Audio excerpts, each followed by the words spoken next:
is dropped on a rainy Monday morning in Atlanta, Georgia.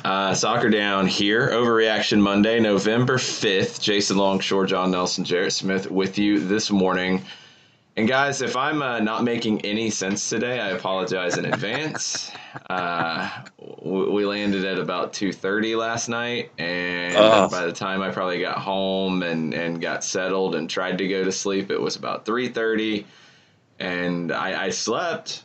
I don't know for how long exactly, but I've got a Red Bull and donuts sitting in front of me, so I'll be all right. I might make sense by hour number 2. I make no guarantees. So we're going to start with this because I've only seen a few messages from these two guys about their thoughts from last night. Jarrett, let's start with you.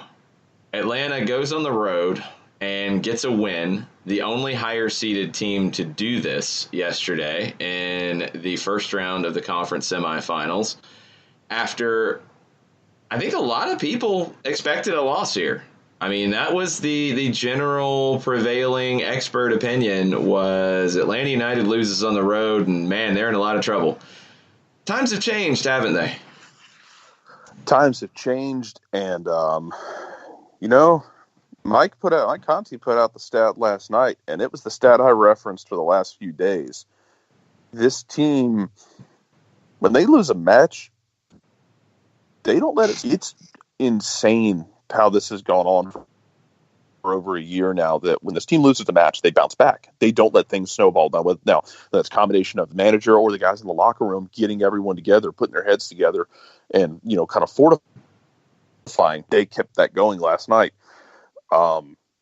Look, that was one of your best wins of the season for my money. You went into DC, you went into New York City, where only one team had won all year, and you won a game 1-0, where I think it's fair to say you should have won 2 or 3-0. You could have killed this tie last night. It didn't happen, but you still won 1-0, and more importantly, you kept that 0 on the other end. So New York now you have an away goal, so you could go into Atlanta, run a 0-0 draw, and be just fine if that's what happened. I doubt that's what's going to happen. New York's going to throw everything against the wall. The job is only half done, but that's a fantastic performance. And we talked about it just before we came on air. I had 0 concerns about this team in CONCACAF now. They got some scrap to them. They got some fight in them. LGP and CONCACAF is going to be a different animal. Eric Rometti and CONCACAF is going to be a different animal. But it was an incredibly impressive win. It was a chippy game. You had a goal called back. You went right back down there and scored, 15 minutes later. Joseph Martinez with one of the best volleys you'll see off a corner. And then Eric Rometti just, of all people, tapping it in. Just an absolutely solid performance on the road, where your playmaker comes off at halftime, your MVP comes off at halftime. The guy who comes on doesn't look like he's 100%, and you still get the job done. I mean, that's a fantastic performance all the way around. One they should be proud of, but also, as LGP said after the game, when somebody from Digital gave him a phone, he said, "Job's half done. Now we got to come home and do it again." So, great job. Got to do it again.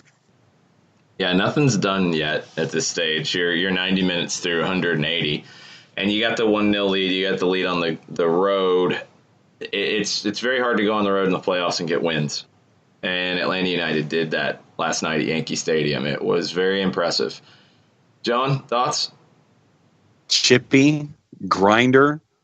You got to do what you got to do in these situations. To Jarrett's point, it could have very easily been 2 or 3-0. And if Escobar hits the sitter and Joseph works his way to the left-hand side of the screen, or Greg Garza puts the one up in the upper corner, then this one is done and dusted after leg one. But remember, everybody, it's only halftime. Yes, you have the road goal. Yes, you're up that way.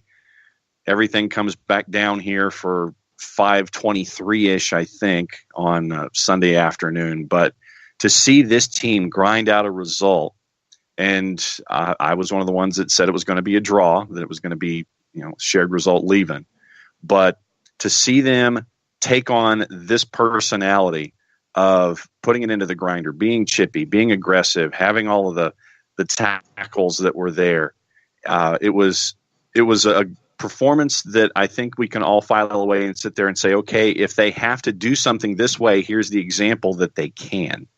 And so for me to be able to watch it for a full 90 minutes and sit there and say, okay, it was 22 fouls in the first half that were called, Jason? Something like that, yeah. And so they finished with like 11 billion fouls in the game.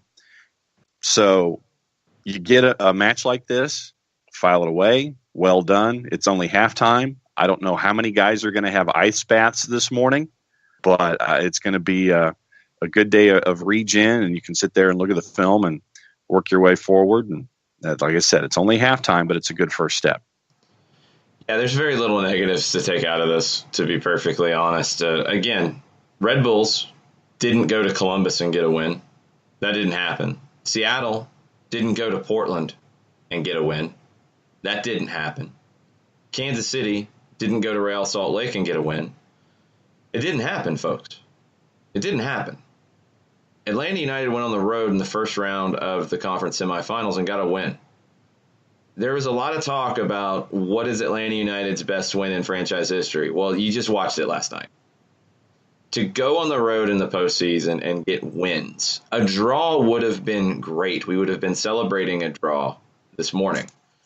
A win is even better. This was a good performance all the way around. I thought the tactics were dead on 100%. The effort, the scrappiness was there. The quality was there when it needed to be. This was not an easy match. I think the tone was set very early. I want to say third minute or so, where Anton Tennerholm stands up Miguel Almiron, throws a forearm up high. Miguel Almiron goes down, and Tennerholm standing over him, yelling at him to get up. Well, Atlanta United got up, and they kept getting up. And they knocked NYC down a few times. And this is a team that can win in a few different ways. It shouldn't be a surprise, because we saw elements of this in Minnesota, where a team was backed up against the wall, conditions were horrible, you were a man down, and you found a way to grind out that win and protect it. We saw elements of this, honestly, last time at Yankee Stadium, where Atlanta United was able to hold on through an onslaught from NYC. Brad Kazan stands up, makes 9 saves, and the team gets a 1-1 draw. This time, Brad Kazan didn't have to make a save. And these are the things that you absolutely have to tip your cap to the work from Atlanta United last night. On the road in the playoffs, getting a win is one thing. On the road in the playoffs against a team that was coming in as everybody's darlings because they've gotten everybody healthy, and you held them to 0 shots on goal. 0 shots on goal. It's almost unheard of. NYC had not had that happen to them all season, I believe.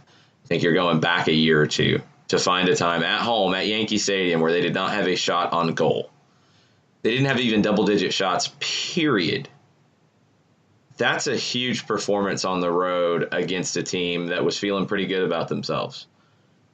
It's not easy to do that. It's not easy to do it on a consistent basis, but Atlanta United did it in a game where they had to. And I think Jarrett nails it when he talks about how this team has bounced back after adversity. They come back after a bad performance in Toronto. Everyone starts questioning them. Everyone. I wouldn't be surprised if they question themselves a little bit. You kind of have to after that type of performance. But you pick yourself up and go there. You know you don't have Miguel Almiron for 90 minutes. We knew he was on a minutes restriction. And I think the decision from Tata Martino to start Miguel Almiron is the key here. We saw what Columbus did, where they played Federico Higuain in the second half for 45, and it worked. It worked for them. It worked for that team in that moment. They were able to kind of hold on for a first half. Higuain comes in and just completely puts on a masterful performance for the crew, and they get their win. In this case, Atlanta needed that spark from the jump. They needed Miguel Almiron, even if it was for 45. They needed him from the start for this team to find itself again, and it did. It did. Tito Villalba comes on, and Tito's not 100% either. It ended up being that sub that kind of speculated about. Maybe it's the two of them for each other. Tito comes on and gives you what he has, which isn't much. It honestly isn't that much. Maybe 30 minutes of good performance from Tito where he's able to move around and just try to challenge some things. And then you brought on Barco to close it out. And on an overreaction Monday, it cracks me up to see some of the responses that this was Ezequiel Barco's best performance. Look, guys, he played 10 minutes and he ran around a lot. That's what he did. That's what the game called for. Ezequiel Barco's been in these situations before. Go watch a Copa Sudamericana final. Go watch, late games in the Argentine Superliga where teams need results. Sometimes that's what the game calls for. Barco's a flair player. Barco is a possession guy who can create chances for his teammates. Last night, Barco was a mosquito flying all around the NYC squad to make life difficult for them. It's what it was needed, and he did it. That's what this team was all about last night. Guys had to play maybe a little outside their comfort zone, maybe with a little bit different characteristics to get the job done. And the back line, the three center backs, Jeff Larinowitz, Michael Parkhurst, Leandro Gonzalez-Perez, I think people had questions for all of them after Toronto, and the three of those guys last night were outstanding. Absolutely outstanding in front of Brad Kazan. No shots on goal. I mean, I'm going to say that probably 50 times this morning because that's the number that comes out of this. If the national pundits were doing their jobs, that would be what is plastered all over Twitter, all over everybody's talking points all morning long. 0 shots on goal in this match. That's just insanity. To be absolutely honest, that's complete insanity to be able to do that on the road at this stage of the season and with the stakes like this. Let's hear the highlights from last night. If you have not, we will start with the highlights from FS1, John Strong and Stuart Holden on the call. On your own. Gressel off the chest. Couldn't get an angle for it. Remedi again from the far side. Blasts it all the way through Almiron. Looking to bounce it in. It's a goal! Johnson misread the bounce. Miguel Almiron back from injury. Huge impact. The away goal to open up this Eastern Conference semifinal. Almiron just clips it to the back post. And it's Garza who takes it down. Can't get it off. It's a good decision. And it's recycled back around. Not the best of strikes, not how he would have drawn it up, but I tell you what, he does well. Just redirects it on target. Sean Johnson at that point is not sure if it's going to go through his defenders or not, so he keeps coming through, doesn't get his feet set, and it's an awkward one for him, and it's in the back of the net. Alex Chilowitz, who is the video assistant referee at the All-Star game this year, is our video assistant referee here at Yankee Stadium. You saw the New York City players were wanting to appeal that, and they are checking. So again, is it a clear and obvious error not to say that Larinowitz, his positioning there, was interfering with Sean Johnson's ability to make that save? Goal to help with the tiebreaker scenario. All at stake here in this review. That's the only thing I can think about right now, because that is not goalkeeper interference. Let's see. He's saying offside. They've waved the goal off. They've waved the goal off. Gressel playing it straight at Martinez.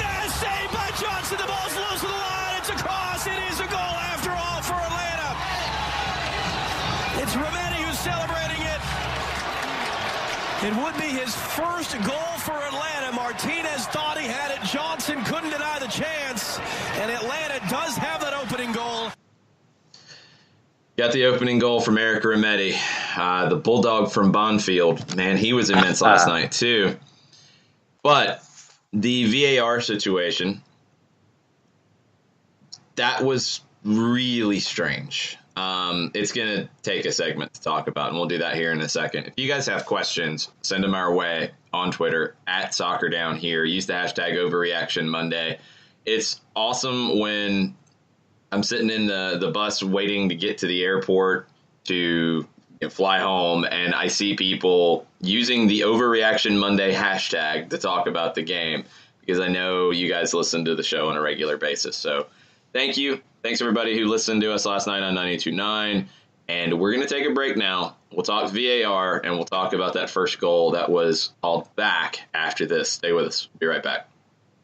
The average time a resume spends on an HR manager's desk is 7 seconds, and most of them are tossed aside. Now imagine if one of those resumes belonged to Yasmin, who was living in a shelter, juggling 3 jobs. I had to be resilient. That's something that you can't teach. We rely so much on a resume, yet it could never tell the full story of someone who had to be independent and take initiative. And that's how I handle every project I get. Discover new ways to develop great talent at gradsoflife.org. Brought to you by Grads of Life and the Ad Council. We know that every driver is different, and a one-size policy does not fit all. That's why Country Financial offers a variety of discounts, so you get the coverage you need and the savings you deserve. From good driver to good student, multi-policy to multi-car, we've got a discount to suit every driver. Call Jason Wright at 678-568-6871 today to see what you could save. On Facebook at Jason Wright Agency, or by phone at 678-568-6871. Discounts vary by state. Policies issued by Country Mutual Insurance Company, Country Preferred Insurance Company, or Country Casualty Insurance Company, Bloomington, Illinois.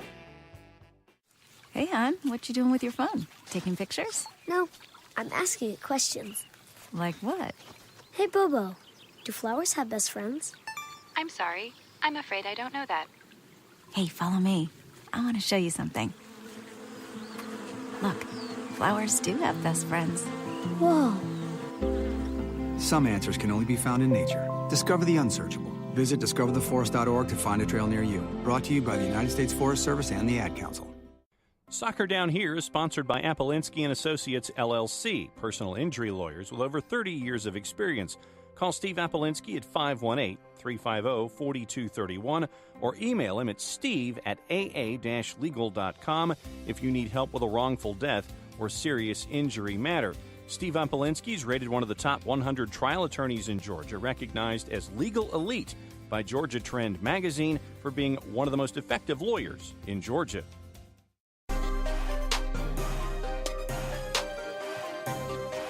Welcome back. Soccer Down Here. Overreaction Monday. Atlanta United 1-0 winners at Yankee Stadium last night. First leg of the Eastern Conference semifinal. Second leg will kick off, I think, at 5:23 exactly on ESPN on Sunday. If the game preceding it, Kansas City and RSL, goes to extra time, penalties, what have you, Atlanta United's match will kick off on ESPN News and then move to ESPN after the final whistle of the game ahead of it. Kickoff time will not be pushed back. Broadcast starts at 5 o'clock. For us on 92.9 The Game, we'll be coming in hot after the Falcons post-game show starting at around 5:15. So we'll be coming in with a very short preview, pre-match show. But we will have a very long post-match show depending on extra time and penalties. It's going to be a wild day at the station, and I know Jarrett's probably already preparing for this with the Falcons at 1 o'clock, Atlanta United at 5:20, and the Hawks in LA against the Lakers at 9 o'clock. So it'll be 3 straight games, a triple header of absolute chaos for Atlanta sports fans on 92.9 The Game on Sunday. All right, let's get into VAR. Let's get into this whole thing. So we're watching this from the radio booth at Yankee Stadium about, I don't know how far away we are from the field, but pretty 9 far. miles. You were in Staten Island. Pretty close. But this one was at least on the end right in front of us, so that helped a little bit. We see it play out. Don't think a thing of it watching it live. No thought about potential VAR. No thought about anything. No real argument from NYC either. I know John mentions it at the end of the call that we heard, the clip. I think that was towards the end where you're trying to find any reason to have this reviewed. Okay, so then for us in the booth, we have the FS1 feed streamed in on TV in front of us, and it's closed captioned. So, I'm not hearing John and Stu, but I can see at least what they're saying in closed captioning bursts. And I see the Lorenowitz talk start up, and they show the isolated clip of that. And it's like, yeah, he's not interfering in the play, and he's making every effort to get out of the play. There's nothing here. then you get the ruling, goal overturned. The problem is clear and obvious error. We should know clearly and obviously what was being looked at. John and Stu didn't know. We had no idea. I don't think anybody knew until much later. And our friend Jonathan Tannenwald, it was very good to see Jonathan last night in the booth, and Daniel Feuerstein as well was there last night. It was, I think Jonathan posted a picture of the American Soccer Illuminati gathering that happened at the Yankee Stadium press box. That was always fun. But Tannenwald tweeted out later about Almiron. And the call was 100% correct. I think. That's the thing here. Is I think. We never got a great angle of Miguel Almiron being offside here. He should have been if NYC did what they were trying to do. They don't put anybody on the post. They're very unorthodox in that. 9 times out of 10, you're going to have a team with a player on the post, and when Atlanta does that short corner kick, it's good because there's a player on the post keeping the corner taker onside as he comes back to the ball being left for him. New York City does not leave a player on the post. However, they're very close. And from the angles that were shown, it's not definitive to me that Miguel Almiron's offside. I think he was, just thinking about it logically and the way it played out, I think he was. I think he would have been because of the way it played out. I didn't see that for sure. That's what's frustrating about this call. That's what's frustrating about the system. Let's put it that way. I think he was offside. I don't know for sure. I watched it, multiple replays, after the goal was scored and had no idea what they were looking at. Not one single clue as to what was being considered. Then I see the closed captioning and see Larenowitz's name pop up. You watch that. He made the initial run on the first cross. Once he sees that Almiron is shooting, Larenowitz ejects out of the 6-yard box and is running away to make sure he is not involved in the play. So he's fine. That's what we see. Should be a goal in our opinion because we didn't get anything about Almiron. If we're going to use replay to make sure every call is correct, that's fine. That's a whole different description as to what the video assistant referee process is supposed to be used for currently. If that's what we're going to use it for, do it in every single game, check every single goal, check all the incidents that come up, but check them all and remove the clear and obvious error language from everything about VAR. Because you can't convince me that it's clear and obvious when, how long was it after the goal was scored while John and Stu are talking about it, while Mike and I are talking about it on radio, I'm sure while Glenn Crooks and Chris Wingert are talking about it on NYC radio, what, 4 minutes? Maybe 5? I mean, there were 5 minutes of stoppage time shown for the first half. Not all of that was from this review, but a lot of it was. Clear and obvious error, you would think that 3 different broadcast crews, and I don't know the names of the NYC Spanish crew, and if they had it, props to them, but I don't think any of the broadcast crews there had a clue what was being looked at until later. If it's a clear and obvious error, wouldn't you think that people would be able to see this and see what's being considered? That's the problem I have with it, because if that's the language and that's the bar and that's what we're using this for, then use it for that consistently. Don't one game go over every review with a fine-tooth comb, and in the next game, use the clear and obvious error language. That's what's frustrating about it last night. Hopefully, it doesn't matter. Hopefully, it doesn't come into play here. It had an effect on the match last night because Atlanta getting that early goal, I think it's a different match if that stands. And Atlanta then is playing from the front for longer. NYC has to open up a little sooner and go for it. You could have seen things play out differently. That's my frustration with it. Not about the call, which my gut tells me is correct, although video and photo evidence does not necessarily show that. That's the problem with this. There was nothing clear and obvious about the way it was. The initial call was wrong based on using our brains to think, well, it looks like he would be offside for the way he came back. Then you see the video and the pictures, and I think he's offside. He should be offside. That's not definitive. It's not a high enough standard to take away a goal in that moment. I really don't think it is. And that's the problem I have with it. Not that the call was wrong, because I don't think it was, but I don't know. And that's a bold move by Kevin Stott to do that, and Chilowitz to chime in on it. If it was offside, how in the world is the AR not putting his flag up? Because it happens literally 5 feet from him. That's the another part of the issue here is we're starting to see a lot of issues with ARs on these types of situations. This has to get better. The officiating in Major League Soccer has to get better across the board. We have to take this to a very high professional standard of refereeing. It's not where it should be. The VAR process is nowhere near where it should be because it's not consistent.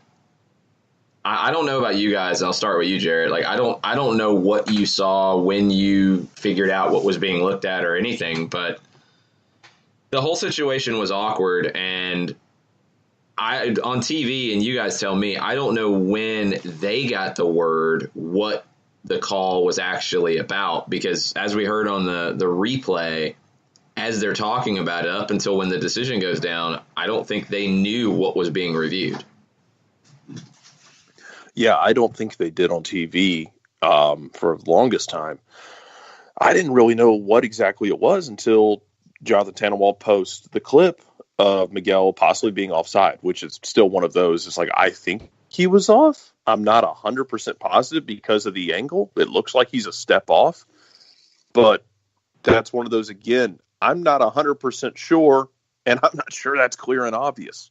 But that aside, you're just kind of confused. They kept looking at the Laronis thing, and I kept thinking, because I tweeted out what happened. I was like, oh, that would be 2 times this year that Sean Johnson has been bailed out by an interference call against Atlanta. Because if you remember, Darlington Nagbe hit an unstoppable rocket in Mercedes-Benz for a goal that was called back because Joseph interfered with him. And it was the right call then. It wasn't Joseph's fault. Joseph was making a run to the post, and Gressel played the ball. He thought Gressel was playing to him on the near post.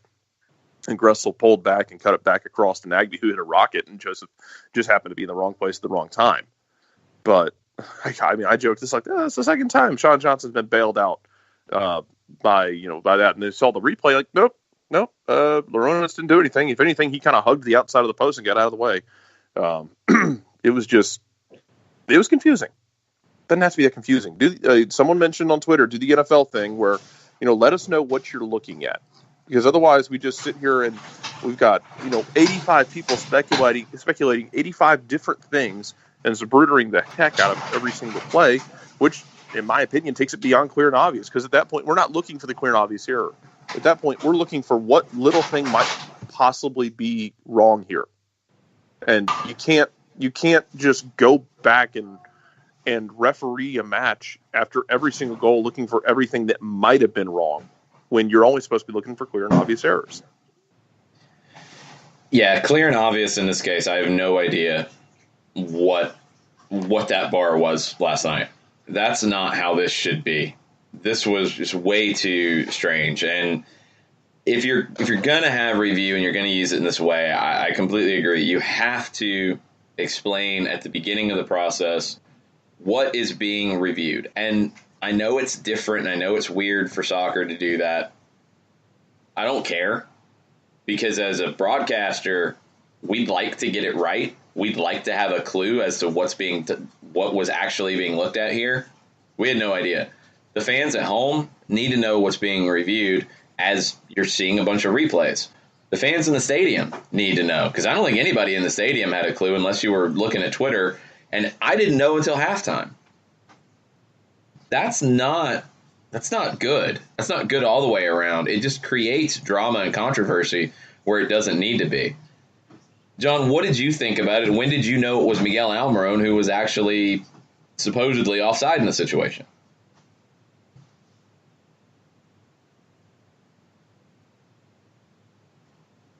I think John might have retired for the segment. Hey, John might be offside. John is offside. It sounds like John was looking at VAR.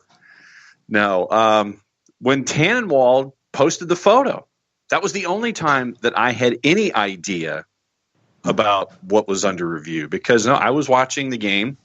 I was watching John and Stu and going off of what they were assuming that the whole review was about. And to your point, yeah, I mean, you're talking about a solid 4-minute discussion. And for a nationally broadcast product not to have any idea as to what's under review, and from a broadcaster's perspective, you're kind of being hung out to dry there, and you'd like to be able to inform your viewers or inform your listeners what's under review, instead of operating under the notion that it was Jeff Lorenowitz interfering at the back post, A, when he didn't, and B, if there's an offside involving him, that he's trying to run as quickly as humanly possible away from the entire situation. So I was operating just like you guys were, not having any idea as to what's going on. But to your point, Jason, I think that there needs to be some kind of a notation from either New York or the booth or somewhere that, hey, this is what's under review, so that way you can have that little lower third, under review with flashing red lights and sirens, and have the actual specific idea looked at, so we're all informed in the process. And it came off as, you're sitting there wondering, okay, did the AR keep his flag down entirely too long, and was it clear and obvious because of that, and how much of that's playing into it? There were too many things that were too confusing over the entire play that took entirely too long to figure out. Yeah, it's just not how it should be at this point. It should not be handled in this way. And I will continue to say it. Clear and obvious error, to me, there shouldn't be a question as to what's being reviewed. That is a pretty, I think, simple and easy interpretation of what clear and obvious means. When you see the goal happen, or when you see the first replay, you should say, oh, that's the problem right there. Okay, now let's see if that was actually right or wrong. I saw this replay multiple times. John and Stu saw it multiple times. I'm sure Glenn and Chris were in the same situation. I don't know if anybody knew what was actually being reviewed. That, to me, is not clear and obvious. It's not at all. And then when you look at it, and you start trying to stop and start it and find an angle and this and that, I don't think it's clear and obvious. My gut tells me he was offside. The way it played out, he should have been offside. If NYC stepped up the way they should have been offside. I don't know for sure. I didn't know what was being looked at. That's not clear and obvious. That's not an obvious error on the field. And I really did not see any argument coming from NYC about that. So I don't know. It's got to get better. It's got to get consistent, because it feels like the clear and obvious bar when it comes to an Atlanta United match is different than it is for other teams. I don't know if that's just we see Atlanta more, so that's what we're seeing. I don't know if other teams feel that way. I don't think it's consistent. I watch a lot of Major League Soccer across the board. I don't think it's consistent as to how referees decide when to go to video assistant referee. It has to be. It has to be consistent. It's the whole point of the process. It's not right now. It has to get better. And I don't want to hear from MLS that everything worked like it should have. No, it didn't, because you're supposed to have an video assistant referee who's supposed to let broadcast know what's going on. You didn't. So at that minimum standard, and yeah, that's going kind of behind the scenes, breaking the fourth wall, all that stuff. But that's part of the process, and that doesn't happen at all. And this was a moment where it has to. It has to. It's a playoff match. You have to know what's being reviewed here. It didn't happen. The process is not doing what it should be doing consistently. MLS and Pro have to get this right. They have to, because we watch how VAR works in other leagues. I haven't seen a call like this in Serie A or in the Bundesliga, two very high-profile leagues that use VAR. I have not seen a call like this there. Every time it goes to VAR there, you know what's being considered. And it's handled quickly and efficiently, and it's done. Here, that's not the case. It's not good, because it creates confusion for the roughly 20,000 people at Yankee Stadium last night, for the, I don't know, six figures, maybe 1 million people watching at home, for people listening on the radio. Nobody knew what was going on in that moment, and that's not a good spot for the league, the game to be in. It has to change. The communication has to be better. Communication in the stadium has to be better. And the consistency of how the process is used has to be better. Hopefully, we're not talking about this anymore after 90 minutes next Sunday. It's going to be a real shame if it's a tight series and it comes down to something like that, because this happened so early that it's going to be forgotten, but it was a big deal. And I just want to see it handled better going forward. I just want it to be more consistent and more clearly communicated as to what is going on with the process, because it happens far too often where it's something like this, that it's just chaos and nobody knows what's happening. We're going to take a break. We'll be back. More Atlanta NYC talk. We'll get into the other games yesterday as well. You had some pretty surprising results around the league. We'll also get to your overreactions, underreactions, on-par reactions on Twitter. Stay with us. We'll be right back. Sweet strawberry icing. You're in Goodwill, and just past that vintage denim jacket you spot miniature donut earrings. You lean in. Ah, that's the scent of shopping success. Because at Goodwill, every item you buy funds local job training and more. So bring home those donut earrings and bring home so much good to your community. Goodwill. Bring good home. Brought to you by Goodwill and the Ad Council. Soccer Down Here is sponsored by Appolinsky & Associates, LLC, personal injury lawyers with over 30 years of experience. Call Steve Appolinsky at 518-350-4231 or email him at steve@aa-legal.com if you need help with a wrongful death or serious injury matter.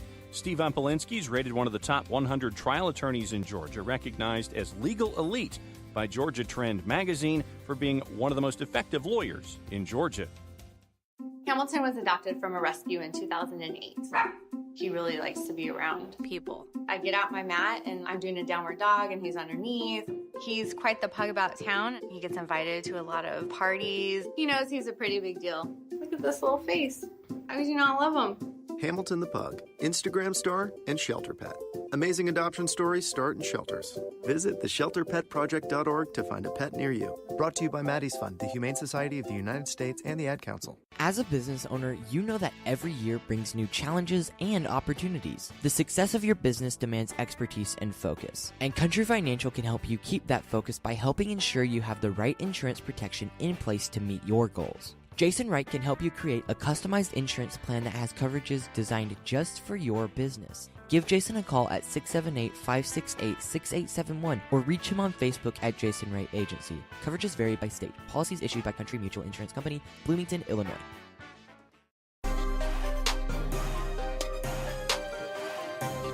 Welcome back. Soccer Down Here.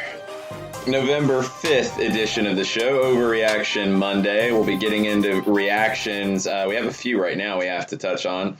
Friend of the show, Mike Conti, chimes in. Good to know that Mike's awake. Hopefully he got to sleep a little bit longer than I did. Mike says it's easier to find the Loch Ness Monster than the assistant VAR. I would completely agree because I've never seen one in the flesh. I read at one point that there was an assistant VAR for the All-Star game. That's the only time I've even seen it come up in the 2018 season. It was in the initial introduction of VAR in the rollout about what the assistant VAR does.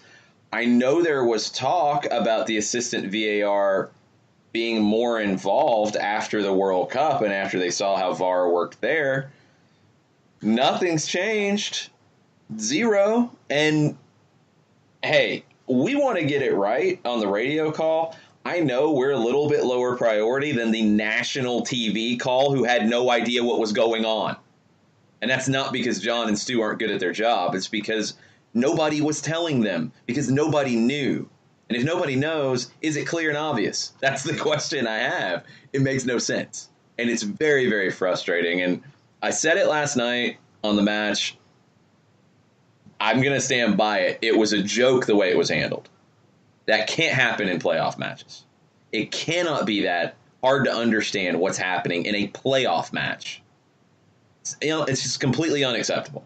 Completely unacceptable from the league and pro to have that situation. Again, I want to make it clear. I think my gut tells me he was offside after the short corner because of the positioning of the NYC players not being on the post. I didn't see a video clip or a picture to definitively show me that.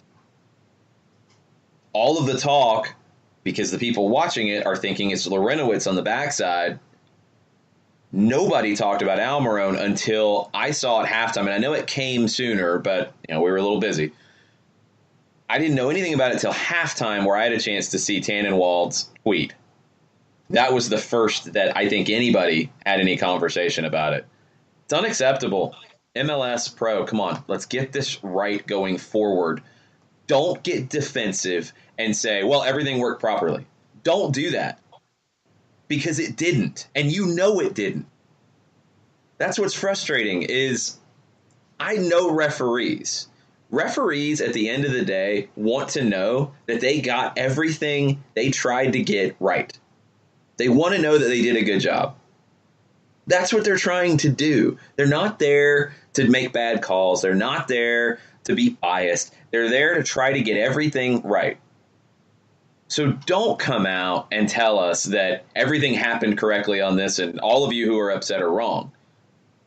Listen to what people are saying. Get the assistant VAR process right. Actually create the communication that was supposed to be there in the first place. If you don't get it to radio, fine. Work on that. But get it to the national TV broadcast so people know at home what's going on. Get the instruction going on in the stadium so the PA announcer can say it. That was another part of the AVAR's purview, was supposed to let the PA announcer know what to announce. Nobody had a clue. It's unacceptable. It has to change. Don't get defensive, pro and MLS. Just get it right, please. Just get it right going forward. Jay Riddle has a tweet. Isn't offside a clear and straightforward rule? Not much room for interpretation. Why does the center referee have to review video for an offside call? Doesn't that seem to indicate that the call is not clear and obvious in the first place? Yeah, offside is not as clear and straightforward as I think it maybe should be. You get different interpretations of it in terms of, is it the feet? Is it the body? Is it the arm? Is it what part of the body? Is it a playable part? I mean, come on, that's getting too complicated. Can we figure out a way to make it more clear and straightforward, whether by directive or by new language in the law? I think we can. Offside is a very tough call for an AR. ARs have a very difficult job with all of the sprinting back and forth and having to be locked in to looking across a line that hopefully you are right on the line to see the ball, to see the attacking player, to see the defensive players. It's incredibly difficult. So when it gets reviewed, I'm not as upset about an offside call getting reviewed. I'm upset about this one, clear and obvious, because nobody knew what was actually being reviewed. That would seem to be the exact opposite of clear and obvious. And if that was the call, that Almiron was offside, how in the world is the AR right in front of the play? I mean, not on the opposite side of the field, like right there. He could have given Miguel Almiron a high five. He was so close. How does he not put his flag up at that moment? And if we're gonna say that he didn't put his flag up because, well, you got to let the play out, and it gets no, that creates more confusion. This was at the very beginning of the play. if this is handled I think that was correctly, part of the argument. I think that was part of the argument with the goal disallowed in Toronto too. Was that they let it play out. That one's more awkward. That one, at least according to the directive, I get it. This is just a blown call. This is just a flat-out blown call because that one is judgment in the run of play. It's different. This is corner kick, Almiron, pass to Gressel. Gressel leaves it for Almiron, cross. Flag should go up or not go up, period. There's nothing to let that play because if you're not sure on that, you shouldn't be calling this match. If you can't make that call definitively at that point, you can't be on this game. You just can't be. These things have to be addressed going forward. It has to get better. All of it. Mechanics, communication, all of it has to get better because you are creating confusion with the process right now, a process that was supposed to eliminate confusion. Is my thoughts. Josh Eisenberg wants to know if there are VAR stats, which team has had the most and who's had the most goals taken away for and against them. Hashtag overreaction. There's one from further back, and it was, I believe, our friend at MLS Ref Stats went through and did it. And this was a while back, but Atlanta United was involved in more video assistant referee calls and situations than any other team in the league. I think that happens because of the style of play for Atlanta. I think with the way they break quickly, the way they try to ride the line, I don't think it's anything about bias. I'm not going there at all. I think that's silly. I think it's the style of play that makes it difficult. But it happens with Atlanta more often than anybody else. That's a problem. It's a problem that it's happening that much. It's a problem that you're not getting calls correct in the run of play. This is where people want to say that you shouldn't have VAR. I totally disagree because we see the benefit in the World Cup. We see the benefit in Serie A. We see the benefit in the Bundesliga and other leagues that have it. The quality of refereeing has to improve because if you have better referees and you have better training for VAR, the process is going to work better. That's not the case here. That's not the case here. You have Alex Chilowitz, who is not a regular referee in the league, on VAR this time. You had Mark Geiger, who was a referee in the World Cup, on VAR in Columbus. That's too inconsistent. Completely too inconsistent. It's gotta be. You gotta have specific video assistant referees. That's all they do. You have to have better training for them, and the center referees and the VARs have to be in sync. It just does not happen consistently, and you'll get one game where the VAR does not get involved at all because they're setting that clear and obvious bar very high. Then you get another game where the VAR happens 4 or 5 times. That's not good either because that means your referee crew is not doing the job in the run of play. It has to improve across the board. Don't give me the head in the sand response this week that everything was handled correctly. Howard Webb, don't do that. You know better. Say we're trying to improve it. Say we don't like that there was no communication because you can't argue that. You can say the call was right. You can say that it was right to be reviewed. You cannot argue about the communication side of it because that didn't happen. And that's unacceptable for a national broadcast of a playoff game in this league. It has to change. So please, Howard Webb, just listen and get this right. Work on it, improve it, make the assistant VAR an actual living, breathing thing. We don't even know who they are. We don't even know who's assigned to be this outside of the All-Star game. That was it. I've heard that basically the assistant VAR is a local referee who is assigned to this to help the VAR, and they're looking at different things in the broadcast, I think pulling replays or identifying replays to look at. That's what I've heard. We don't know who they are. We don't know the assignments because that's not publicized. They've never communicated with broadcast in any broadcast I've done all season. Come on, guys. Please get it right. Sounds like you were fired up about it. Because it's a playoff game. Because it's the opening goal in a 180-minute playoff series. It's an away goal that's incredibly valuable, and it's a huge moment. And nobody knew what was going on. Which is bad. It's beyond bad. It's Bush League. I don't care about the call being right or wrong at this point. The process has to be better. Because if you want to sell that this is one of the best leagues in the world, and that this is a league that is going places, and people in the United States should watch it, people around the world should watch it, you can't have this happen. You cannot.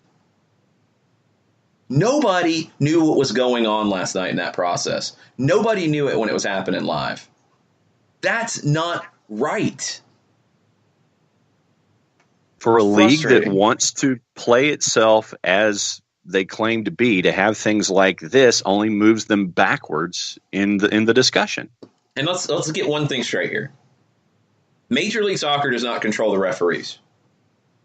So, if I'm Major League Soccer, and this happens in my playoff match, on my national TV contract, and nobody knows what's happening, I'm going nuts this morning to Pro and Howard Webb and the whole process. I'm going nuts about it because it's a bad look, and MLS is going to take the brunt of the blame here. It's not, they don't book the referees and assign them and create the process. That starts with FIFA. It comes all the way down. Here's the U.S. Soccer Federation. Pro is a partnership with the league, but Professional Referees Organization handles the bookings and these types of things. Please just get it right going forward. Please. Look at what happened in the World Cup, how the process worked well. Go watch Serie A. Go watch the Bundesliga. Learn from it and incorporate those things so this doesn't happen again.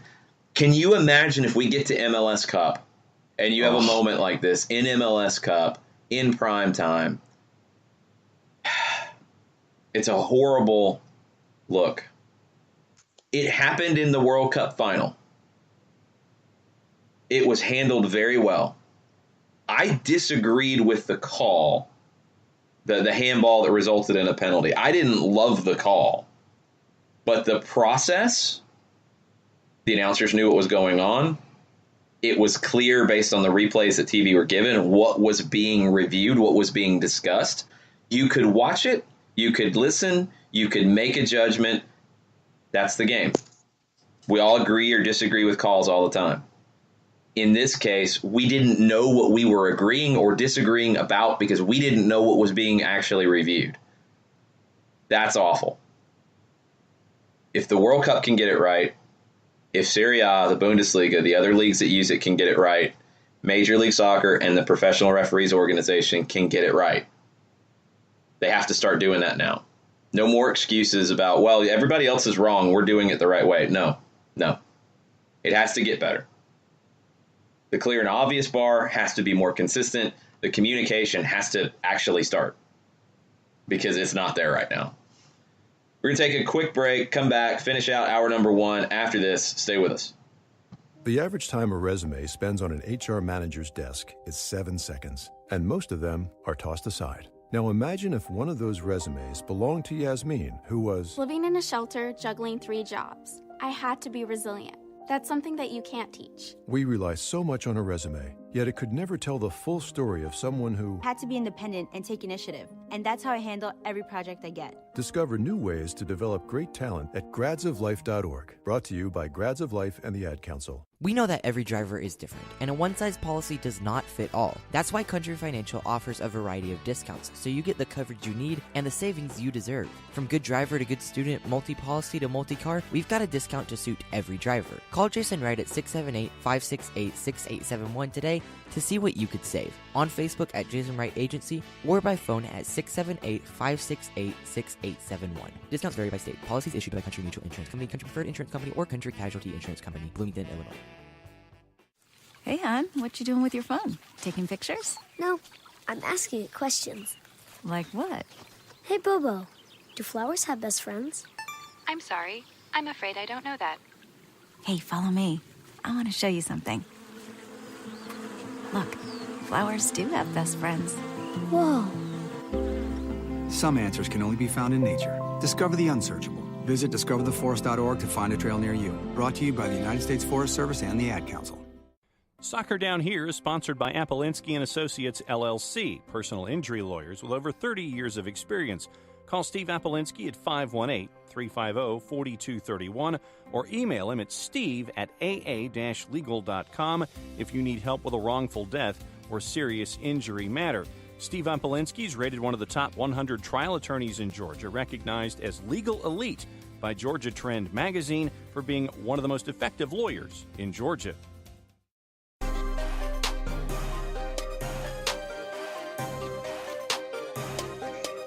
Welcome back.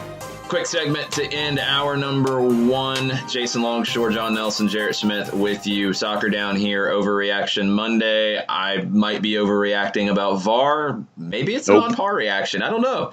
But, John, we were talking in the break, and I thought you made a very valuable point here that the league and pro, it's another part of the reason they have to get this right going forward. Think about the casual fan. Think about that person who's sampling your product for the first time. Think about someone who's not a diehard or a part of a supporters group. If they're bogged down in seeing something like this on television, or if they're at the game for the first time, you're going to get turned off and you're not going to get their dollar back, bottom line. What's the discussion in the NFL for the last few years about, is it a catch? Is it not a catch? We don't know what a catch is. And you go to 5 million different replays and you're trying to decide it.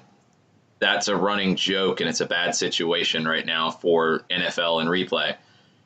I mean, Jarrett, this is just so frustrating. It's got to get better. Yeah, it does. It's look, you can't be. I mean, it's so hard to watch this game sometimes because whenever there's a goal, you catch yourself. At least I do. I find myself holding my breath, waiting to see if they're going to go to VAR to find something.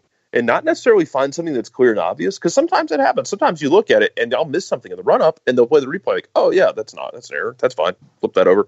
But sometimes you're like, if I have to sit there and watch 5 replays to see if maybe something happens, then it's not clear and obvious. Like, that's not how clear and obvious works. We shouldn't be zabrutering every single goal looking for every little tiny mistake or every possible mistake, here, there, and everywhere. It's not the game play. I mean, you have VAR to deal with clear and obvious errors. Go back to the game in Mercedes-Benz a couple weeks ago where Atlanta puts the ball in the back of the net. It's called back because Franco pulls somebody down in the box. Yeah, thought that was the right call. That's pretty obvious. Cool. But just clear and obvious is a fluid term right now. It's just maddening. To take a goal off the board, it better be clear and obvious. And in this case, it wasn't. It wasn't. I think it probably was offside, but that's not a high enough bar here to be doing what you're doing and then not communicating to anybody makes it 10 times worse. We're going to take a break. Hour number 2, we'll talk the rest of the league. We'll talk about your reactions over, under, on par, everything else in the show in hour number 2. Stay with us. We'll be right back. Sweet strawberry icing. You're in Goodwill, and just past that vintage denim jacket you spot miniature donut earrings. You lean in. Ah, that's the scent of shopping success. Because at Goodwill, every item you buy funds local job training and more. So bring home those donut earrings and bring home so much good to your community. Goodwill. Bring good home. Brought to you by Goodwill and the Ad Council. Soccer Down Here is sponsored by Apolinski & Associates, LLC, personal injury lawyers with over 30 years of experience. Call Steve Apolinski at 518-350-4231 or email him at steve@aa-legal.com if you need help with a wrongful death or serious injury matter. Steve Apolinski is rated one of the top 100 trial attorneys in Georgia, recognized as legal elite by Georgia Trend magazine for being one of the most effective lawyers in Georgia. Hamilton was adopted from a rescue in 2008.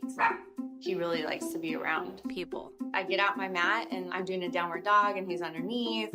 He's quite the pug about town. He gets invited to a lot of parties. He knows he's a pretty big deal. Look at this little face. How could you not love him? Hamilton the Pug, Instagram star, and Shelter Pet.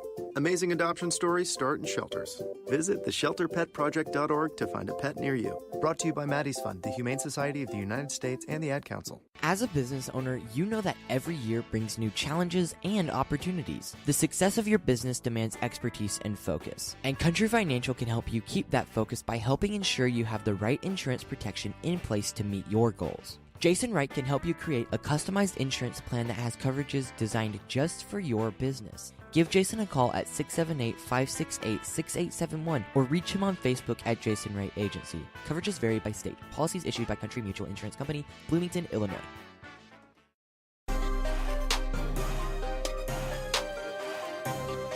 Welcome back. Hour number 2. Soccer Down here. Overreaction Monday edition of the show.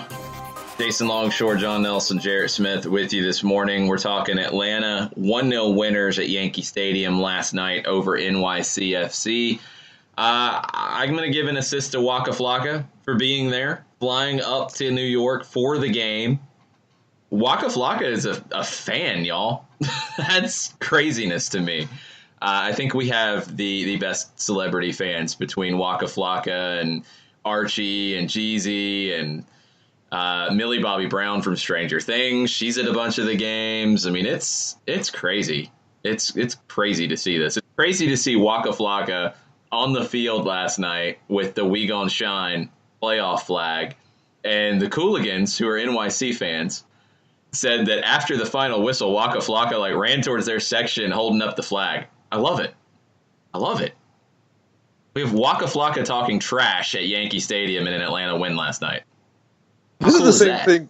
This is the same argument we had for Red Bulls when Armas was hyping up his fans and everyone got in a fight. It was great. It was great then, and it's great now with Waka Flocka Flame throwing his flag around. Cool. Y'all, fan bases, have some fun. Yes. Good Lord, have some fun. Absolutely. I am all with this. Okay, let's just go ahead and start getting into the Twitter timeline because it's going to continue to be bonkers. Had a question. It was a good one from Vine City FC, who said, if Gressel doesn't pass but leaves the ball as Almiron offside, no, but he can't touch it because he took the corner. So you can't pass it to yourself off the corner. That's the short corner. You're trying to change the angle of it. So Miguel Almiron takes the corner, plays it to Gressel. Gressel takes the touch, leaves it for Almiron to put in the cross. It's a play that works. Teams use it all the time, not just Atlanta United. I know people get bent out of shape about short corners, but in this case, it nearly worked. I guess it was offside. I don't know for sure. And Almiron couldn't have touched it if Gressel had left it. He would have had to. Somebody else would have had to touch it for Almiron to be able to take that second touch. And Mike Conti with another strong point. When the two men that called the World Cup final don't understand what's being reviewed, you have a problem. Epic fail by Pro. The Colonel had an interesting point, and John, I think you might have figured it out. I don't remember when the goal was scored, but the Colonel said that at 22:58, Holden speculated that it could have been Almiron offside. How far after the goal was that? Do we know? Okay, I'm timing as I'm back timing here in the viewing of what I'm staring at. So hang on. So 22:58, and I'm still going backwards. So still going backwards. That's how bad this is. Okay, it's 3 minutes. 3 minutes after. Almiron scores just before. Yeah, Almiron scores just before 20. Okay, so it's 3 minutes after. It's after the review has been completed, right? Or is it during the review? It's during the review because the review finally finishes in the 23s. So it's at the end of the review process on TV that Holden speculates that. But they were still thinking it was Lorenowitz at that point as well. They didn't know. It's just not good. It's just not good, y'all. I mean, the replays, because I at least had a chance to see that as we're calling the game. The replays were all focused on Lorenowitz. The ones I saw anyway. I didn't see a replay trying to identify Almiron. So it was at the very, very stop end. waves it off. Yeah, so it's at the very, very end of the review process that Holden speculates it could have been Almiron. Okay. It's a little bit sooner than I thought. Still not good enough by Pro and by MLS and communication and all of it. It's just not good enough. And again, I don't think it's clear and obvious. And that's the bar that was set for VAR. So anyway, we can get bogged down in that. This was a goal that didn't end up on the board. There were so many positives to talk about here. And Nick Hinckley makes a point that, Jarrett, you made when we were in a break about it. Nick says it did look like Sean Johnson put his hand up for offside as soon as Miggy touched the ball. And you said you thought you could read his lips. He was pointing at that as well.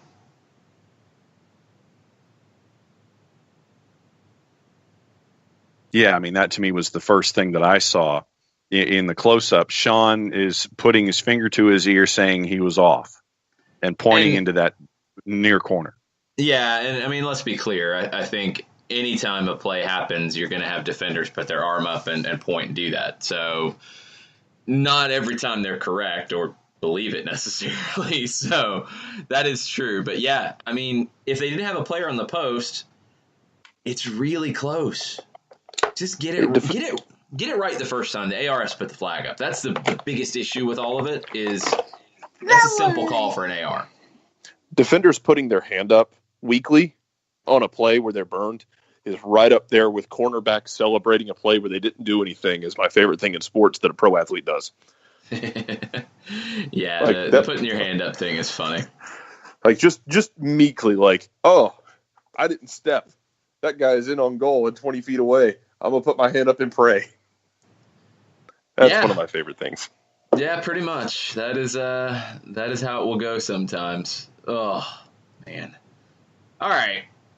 We'll probably get more into it as we go, but let's not get bogged down in this because there were more important things that happened. Man of the match was an interesting discussion for us in our abbreviated full-time report.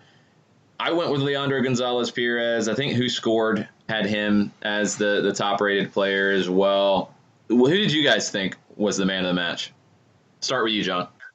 Yeah, I'll go with LGP. I mean, I would have given it to the entire back line for just choking the supply lines of NYCFC the entire time. So if there was ever an opportunity, you know how like on Thanksgiving or sometimes if a running back sets a record or something, you give it to the entire offensive line. I would have given it to the entire back line, but I'll agree with LGP. Yeah, we kind of went through that on our discussion as well. I mean, the back line as a group was outstanding. I picked LGP out of the bunch. You probably could have picked any of them. You probably could have picked Remedi as well. Jarrett, what about you, man of the match? So you remember how when you're a kid and they have G.I. Joe, they have the different themed G.I. Joe, like, oh, this is Jungle G.I. Joe, and this is Kung Fu Grip and all that jazz. Yeah, yes. that was CONCACAF LGP. That was the CONCACAF edition. And man, CONCACAF LGP was my man of the match. CONCACAF LGP is going to wreck some people in Costa Rica and all over Central America next year. And if he does like that, man, they're going to be in good shape. LGP was fantastic. Remedi also. I mean, even though Remedi picks up a yellow in the 7th minute, I thought he played the rest of the game really well. He was really smart about the way he went about things. The card situation from Kevin Stott was baffling at times last night. Yes. Look, it was a tough game. Both teams came out fired up, very physical. Believe he ended up with over 40 fouls or right at 40. That's tough for any referee. But the inconsistency in the way the cards were handled, I was not a fan of at all. Remedi picked up a very quick yellow. Tito Villalba picked up an even quicker yellow 4 minutes after coming into the game, 3 minutes after starting the second half, something like that. Ben Sweat had 3 bad fouls in the first half, maybe in the first 20, 30 minutes, and he didn't get a yellow. Well, Ben Sweat would have been suspended for the second leg if he had gotten that yellow. I don't think he starts anyway. That's a whole different discussion when it comes to NYC. But the inconsistency was a problem for me in the way cards were handled. The fouls, honestly, the way the game was called, I don't really have a huge problem with it. It was a tough one to call because of how physical it was and because of the fact that you can't breathe on that field. You're going to have somebody run into you every time the ball touches you because players are right on top of you. NYC, we're not going to sit here and spend 15, 20 minutes yelling about stadium issues for NYC. They know, we know, the league knows, everybody knows. It has to get better because they can't play the soccer that they want to play on that field. And that was what it turned into for me on the NYC side that surprised me. You hear the interviews and Dome Tarrant, like what he wants this team to be. You know what City Football Group is trying to get to with this team.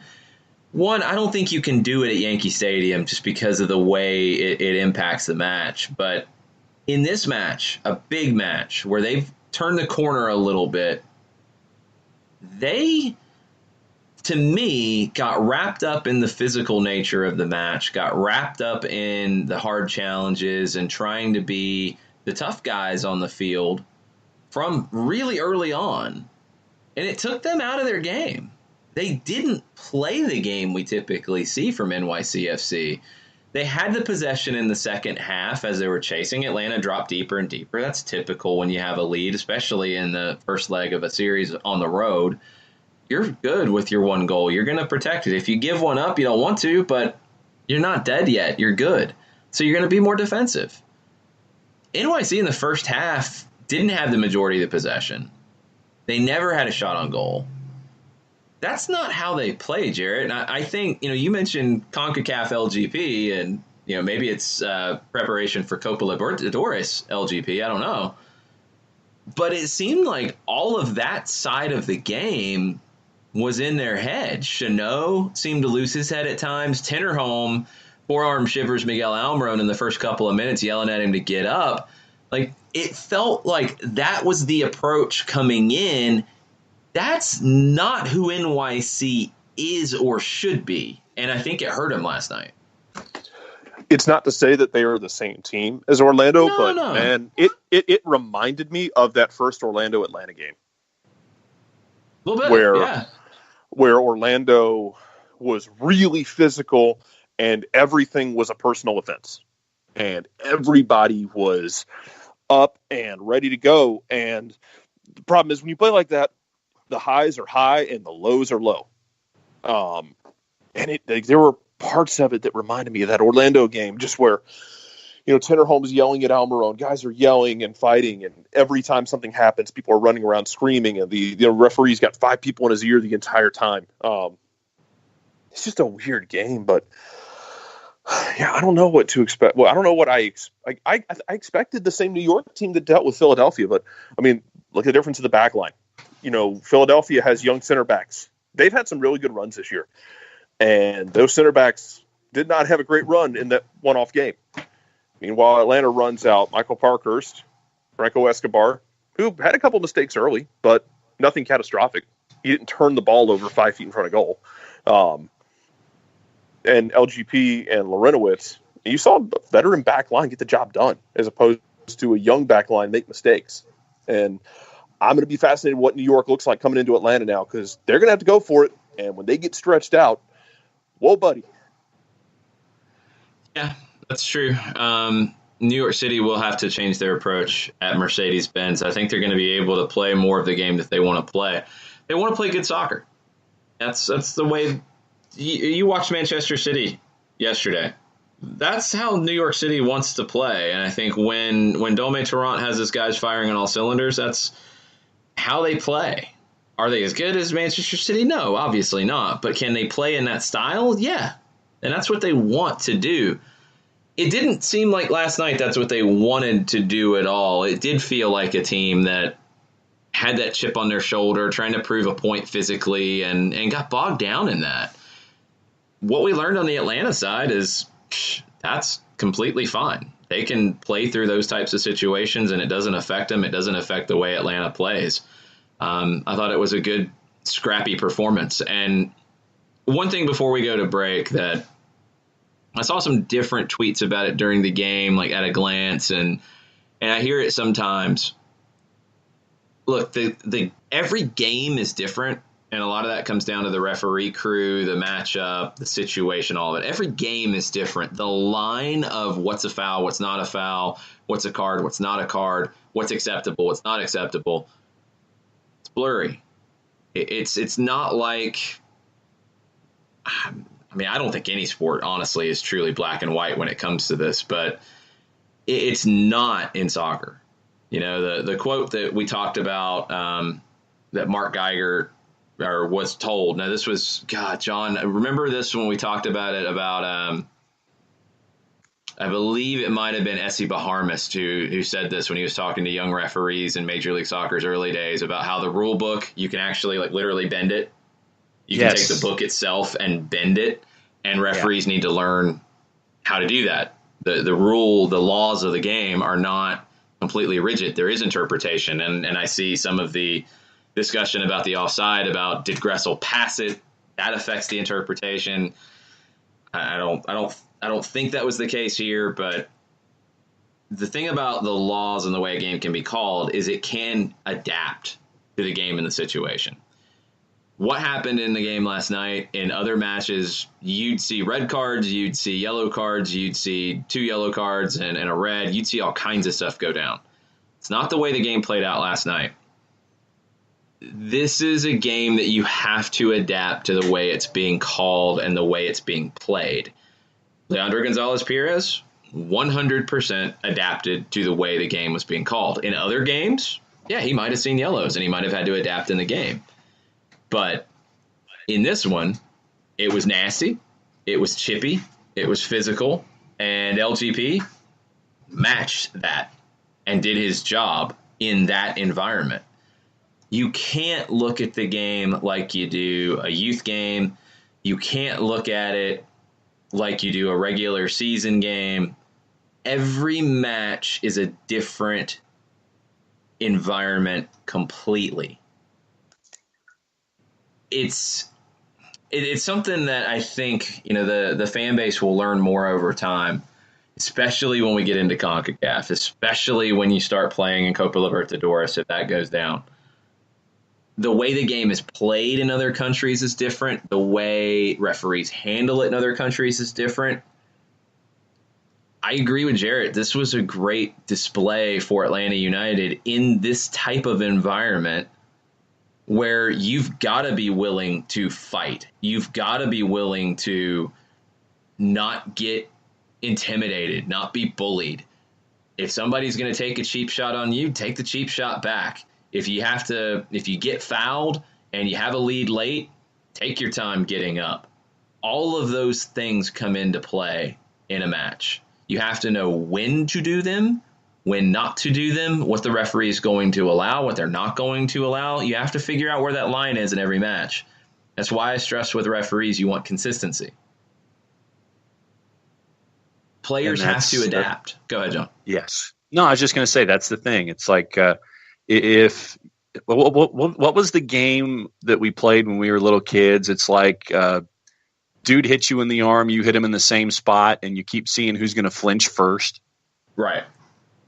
And I think that's what we saw in the Bronx. It's like, okay, I'm gonna expose my knuckle on my middle finger, and I'm gonna pop you in the bicep. Okay, then I'm gonna do the same thing, and you just keep doing it to each other until that first person flinches, and then that's the win. And I think that you saw last night this team in Atlanta United is able to take those shots, and to your point, I think that adapting to the situation. You know, if things are going to be called a little looser, then you adapt and you play your game to that. If things are going to be called tightly, then you've got to pull back the reins a little bit. And I think it speaks a lot to the experience, the international experience, and the self-control and the veteran play that you saw with all of the guys last night that was out there, that they've adapted to that situation, and they adapted really well in a hostile environment. Yeah, it's a big part of it. Is we've seen it with American teams when they go into CONCACAF. American players, that's not how they were brought up in the game. I think it's almost in some ways still clinging to the old school amateurism, amateur code, Olympic code of being upstanding citizens and doing things the correct way and not trying to take advantage of anything and blah, blah, blah, blah, blah, blah, blah. Look, nobody else is going to play the game that way. Sometimes you got to be England nasty. and Colombia did. Yeah, and that's a great call, Jarrett, because what did we hear out of England and England fans a lot around that was, the Colombian team. Oh, look at what they're doing. Oh, my goodness, this is so horrible for the game. Not looking at their own team, who was doing the same things as they should have, as they 100% should have, because that was the environment they were in. Mark Geiger was determined to keep 11 players on the field for both teams in that game. He did. He let stuff go. He bent that rule book in a lot of ways for the better of the match. That match would not have been better by sending players off early. It would not have been. I agreed with the way he handled it in that case. But don't give me the choir boy thing either. Both teams were there to scrap and fight, as they should be. Acknowledge it, accept it, and accept that that's the way the game is played in different parts of the world. Different countries have different lines as to what's acceptable, what's not acceptable, what you can do when you're trying to win, what you can't do. And you have to adapt to the way the game is being called that you're in. You don't get to hold up your hand and say, well, by the official code of being a good sportsman, this would be very inappropriate. No, that's not happening here.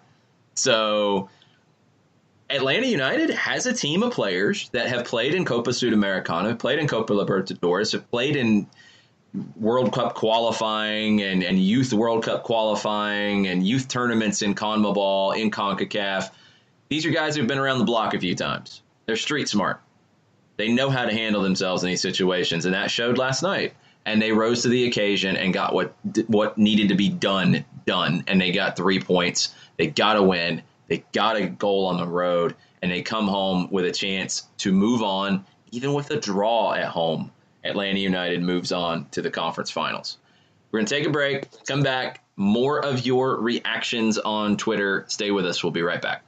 The average time a resume spends on an HR manager's desk is 7 seconds, and most of them are tossed aside. Now imagine if one of those resumes belonged to Yasmin, who was living in a shelter, juggling 3 jobs. I had to be resilient. That's something that you can't teach. We rely so much on a resume, yet it could never tell the full story of someone who had to be independent and take initiative. And that's how I handle every project I get. Discover new ways to develop great talent at gradsoflife.org. Brought to you by Grads of Life and the Ad Council. We know that every driver is different, and a one-size policy does not fit all. That's why Country Financial offers a variety of discounts, so you get the coverage you need and the savings you deserve. From good driver to good student, multi-policy to multi-car, we've got a discount to suit every driver. Call Jason Wright at 678-568-6871 today to see what you could save. On Facebook at Jason Wright Agency or by phone at 678-568-6871. Discounts vary by state. Policies issued by Country Mutual Insurance Company, Country Preferred Insurance Company, or Country Casualty Insurance Company, Bloomington, Illinois. Hey, hon, what you doing with your phone? Taking pictures? No, I'm asking it questions. Like what? Hey, Bobo, do flowers have best friends? I'm sorry. I'm afraid I don't know that. Hey, follow me. I want to show you something. Look, flowers do have best friends. Whoa. Some answers can only be found in nature. Discover the unsearchable. Visit discovertheforest.org to find a trail near you. Brought to you by the United States Forest Service and the Ad Council. Soccer Down Here is sponsored by Appolinsky & Associates, LLC, personal injury lawyers with over 30 years of experience. Call Steve Appolinsky at 518-350-4231 or email him at steve@aa-legal.com if you need help with a wrongful death or serious injury matter. Steve Appolinsky is rated one of the top 100 trial attorneys in Georgia, recognized as legal elite by Georgia Trend magazine for being one of the most effective lawyers in Georgia.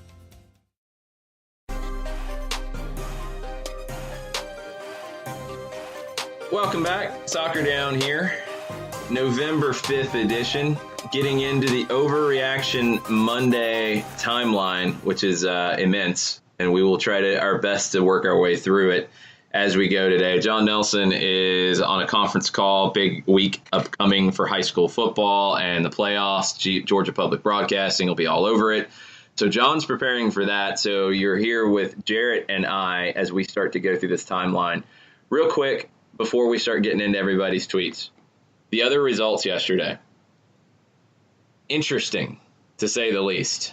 Columbus holds Higuain out in the first half. He comes in the second half, is just unbelievable. Turns the game on its head. Creates a goal for Jossie Zardes. Zach Steffen makes a big save late on Bradley Wright Phillips, which is probably the save of the playoffs thus far. Luis Robles made a big save before that, too. Columbus takes a 1-0 lead to Red Bull Arena next week, a place where they won earlier this season. Red Bull's on the ropes. What do you think, Jarrett?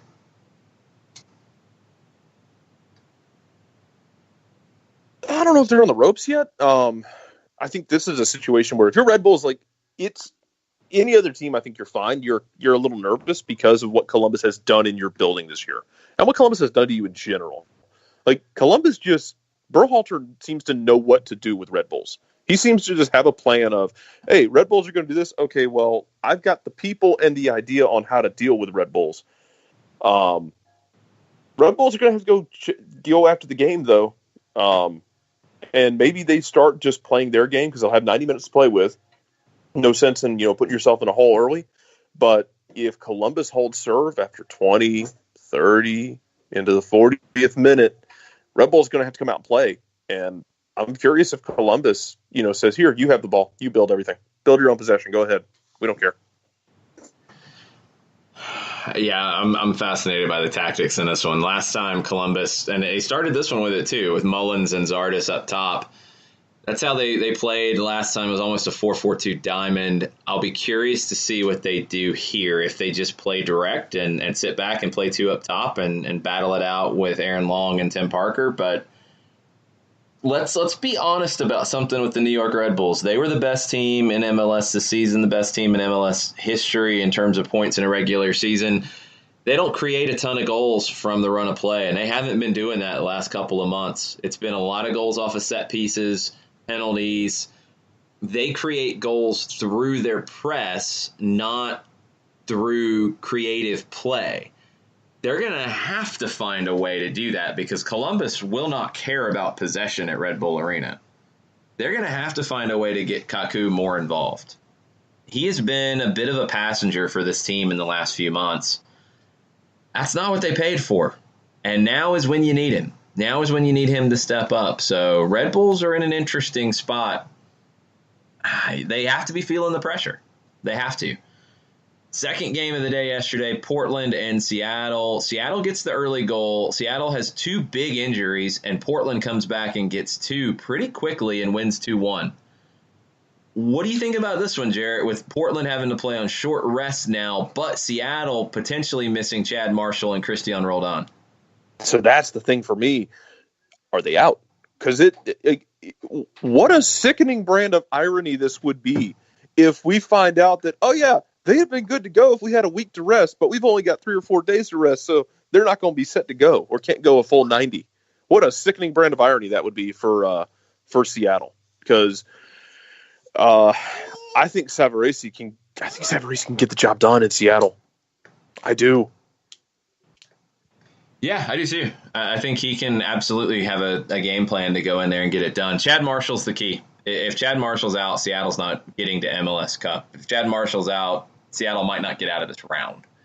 And it was a really awkward injury for him, too. So, doesn't look good for the Sounders at this point. Final match of the night, Sporting Kansas City, RSL 1-1. RSL at home, in a vacuum, you'd probably want more than a 1-1.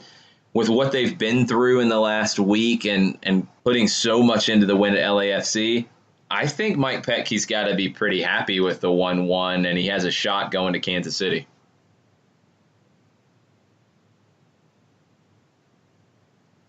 I don't know why he wouldn't be. Look, I mean, you're playing on short rest. You got the job done. Rusnak scored. That was fun. A weird clearance from Raimondo just didn't go well. Then, you get the really good shot by Kansas City. It was a weird game, but I am hesitant to bet against RSL right now. They're that team that when they've gotten bad this year, they'll get blown out of buildings. They get run out of buildings, including their own building. When they've been good, though, they can hang with anybody. And those teams bother me. I don't like playing against those teams because I don't like a coin flip where, I could blow them out, or they could come in here and run me over my own stadium.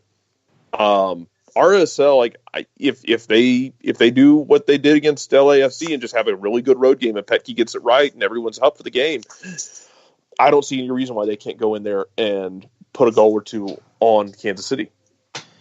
Yeah, I think Mike Petke has figured out what buttons to push with this group. And Petke took a lot of criticism in New York tactically. They said he wasn't strong enough tactically to take that team to the next level that Red Bull had in mind for it. And he won a supporter shield and was let go. The first trophy in club history, and they let him go. I think what you see out of Mike Petke is that he is an expert motivator. And, I mean, how could you not want to play for the guy? When you hear him talk and you see what he has to say, how could you not leave it all out there for him? I think he's tapped into this young group, and I think he's better tactically than he gets credit for as well. RSL's had success against Sporting Kansas City before Petke, with Petke. They're not going to be scared of the situation going into Kansas City. I think Kansas City's the better team. I think they get it done, but, man, they're having a lot more to do here than I think anyone considered. All right, let's get into the Twitter timeline because we got a bunch. I'm going back as far as I can. If I miss anybody's, please tweet it at us as we start to wrap up the Twitter timeline. We'll get to it. But let's get into the over and under and on par reactions, Jarrett. Our buddy Nick Alifi starts it off, and this was last night. This match proved a lot to me that we could just decide to shut down a game and do it. That's something we've been missing. Barco was legit. LGP needs to move to Italy with that defending. Remedi can eat dinner at my house any day. Martinez gets statues, plural. We talked about LGP. Remedi just bulldog in the middle, got the early yellow. It didn't hurt his game. That's a great performance from him. Joseph Martinez last night. We've seen the talk out of the national experts about, Joseph Martinez is in a slump. Joseph Martinez isn't doing anything. If you watched that game last night, Joseph Martinez was doing a lot. Joseph had a great volley, oh my goodness, on the eventual goal from Remedi. That's an unbelievable save from Sean Johnson. But the defensive work, the hard work that Joseph put in last night, he absolutely deserves some plaudits from it. Oh, yeah, let's get into that real quick. Let's get into that one. So I've seen criticism, and yes, it's from NYC fans, and they have a bit of a bias. But I've seen people say that Martinez either was making a meal of that or took a dive. David Villa goes for a bicycle kick with Joseph Martinez going for a header. That's going to get called. And a lot of times, that's going to get a card. David Villa gets away probably with more than Bastian Schweinsteiger does, more than any of the other superstars of the league. And David Villa, he can get nasty when he needs to get nasty. Go back and look. I like it too. I just like to see the game be called the same way for him as it is for everybody else. If Eric Remedi's getting an early yellow card, if Tito Villalba's getting a yellow card on his first foul of the game, David Villa nearly bicycle kicked Joseph and slides in, undercuts Greg Garza, what I thought was studs up on a ball in the air, and no yellow card. I'm just saying, superstar calls, maybe. He's got to get a yellow for one of those. He has to. It was great play by Joseph, though, to take the bullet, because he got kicked square in the kidney. Oh, I know. And people are saying, he took a dive or he made the most. I mean, really? Really? Come on now. Joseph does a lot of work defensively. He does. Joseph's more of a bulldog in the box on defensive corners than I think he gets credit for. It would be really easy for Joseph to be that guy, I think, who sits outside the box on corners and waits for the good bounce to try and trigger the counter. He spends plenty of time in the box defensively on counters. because of his aerial ability. It's a strategy at this point, and I love it. What they do is you have a player on the post. You have Joseph at the front of the 6, off of the near post. Basically, any ball anywhere near him, he's going for. He's completely free, doesn't mark anybody, but he's your first line of defense on corners, and he's very effective at it. It forces teams a lot of times to have to try to play to the back post because you're not getting it past Joseph at the near post. It's great strategy. And, yeah, you're right. A lot of forwards in Joseph's situation would be like, I don't want to put in that work. I don't want to do that. I don't want to put my body into those situations. Joseph doesn't care. I love that guy's hustle and work rate and just no fear. He will battle and scrap and claw and fight with the best of them. And he did it last night, putting in tackles, putting in a good hard shift, and having chances and forcing Sean Johnson into a great save. He forced him into a great save. Greg Garza had what could have been a nominee for goal of the playoffs at the very end of the game, a rocket that was just two-seaming back up into the corner. And Sean Johnson just keeps New York in it. I think if Atlanta gets that second goal in the 89th minute, 90th minute, and they get that second away goal at the end, I think we're done here.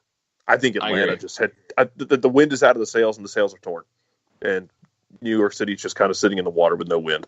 But yeah, that was something else. And Joseph deserves a nice bath because he took some beating last night. Balls in the air. He took a lot of shoulders, took a lot of hits. He gave out a few as well. They all did. Everybody was. A lot of shoulders. LGP got shouldered in the face on a corner. It was just full CONCACAF, and it was amazing. Yeah. Darlington Nagbe was the one who maybe didn't deliver a lot of hits, but man, he took a bunch of hits. Every time he touched the ball, it felt like he was getting whacked from behind. It was a physical game. Darlington Nagbe reminds me of a running back, like a really good running back, like a Lala longevity, like a Frank Gore, because Nagbe takes hits, and every now and then he takes a good hit, but Nagbe is really good at minimizing that contact. He'll get hit, but you watch him, a lot of times it's more of a glancing blow than a direct hit. He gets a couple direct hits, but he manages a couple glancing blows where I think he saves his body a bit, and in the same way that a good running back does, where they're able to kind of twist and contort and save themselves. Yeah, Nagbe's more of a Walter Payton, like very graceful, but yeah, you're right. He's very good at avoiding the worst of contact, and he takes his hits because he's on the ball a lot. But yeah, he protects himself very well too. Let's take a break. More reactions over under on par after this. Stay with us. We'll be right back. Sweet strawberry icing. You're in Goodwill, and just past that vintage denim jacket, you spot miniature donut earrings. You lean in. That's the scent of shopping success. Because at Goodwill, every item you buy funds local job training and more. So bring home those donut earrings and bring home so much good to your community. Goodwill. Bring good home. Brought to you by Goodwill and the Ad Council. Soccer Down Here is sponsored by Apolinski & Associates, LLC, personal injury lawyers with over 30 years of experience. Call Steve Apolinski at 518-350-4231 or email him at steve@aa-legal.com if you need help with a wrongful death or serious injury matter. Steve Apolinski is rated one of the top 100 trial attorneys in Georgia, recognized as Legal Elite by Georgia Trend magazine for being one of the most effective lawyers in Georgia. Hamilton was adopted from a rescue in 2008. He really likes to be around people. I get out my mat and I'm doing a downward dog and he's underneath. He's quite the pug about town. He gets invited to a lot of parties. He knows he's a pretty big deal. Look at this little face. How could you not love him? Hamilton the Pug, Instagram star and shelter pet. Amazing adoption stories start in shelters. Visit theshelterpetproject.org to find a pet near you. Brought to you by Maddie's Fund, the Humane Society of the United States, and the Ad Council. As a business owner, you know that every year brings new challenges and opportunities. The success of your business demands expertise and focus. And Country Financial can help you keep that focus by helping ensure you have the right insurance protection in place to meet your goals. Jason Wright can help you create a customized insurance plan that has coverages designed just for your business. Give Jason a call at 678-568-6871 or reach him on Facebook at Jason Ray Agency. Coverages vary by state. Policies issued by Country Mutual Insurance Company, Bloomington, Illinois.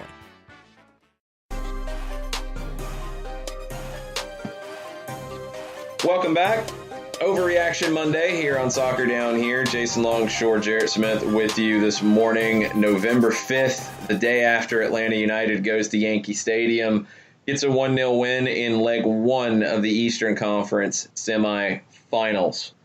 Get back into the Twitter timeline, Jarrett, all the reactions from last night. K-Row, after the match, that was the pragmatism we needed. Didn't play out of pressure, cleared, and looked to pick up the ball. Now, what's the approach at home? Take it to a poor road team, or a draw gets you through? I don't think you have to make a clear-cut decision going in. I honestly don't. I think you play. I think you play the game that you played last night. You play that game against the same team. You see what they're going to do. I think NYC starts Medina, plays Matarrita at left back, drops Ben Sweat. I think Dominic Torrent was a little more worried about having his cake and eating it too, with Ben Sweat at left back, Ronald Matarrita at left wing. You had the flexibility to go 3-5-2 or 5-3-2. You sacrificed Jesus Medina, who's one of your best attacking players. You can't do that now.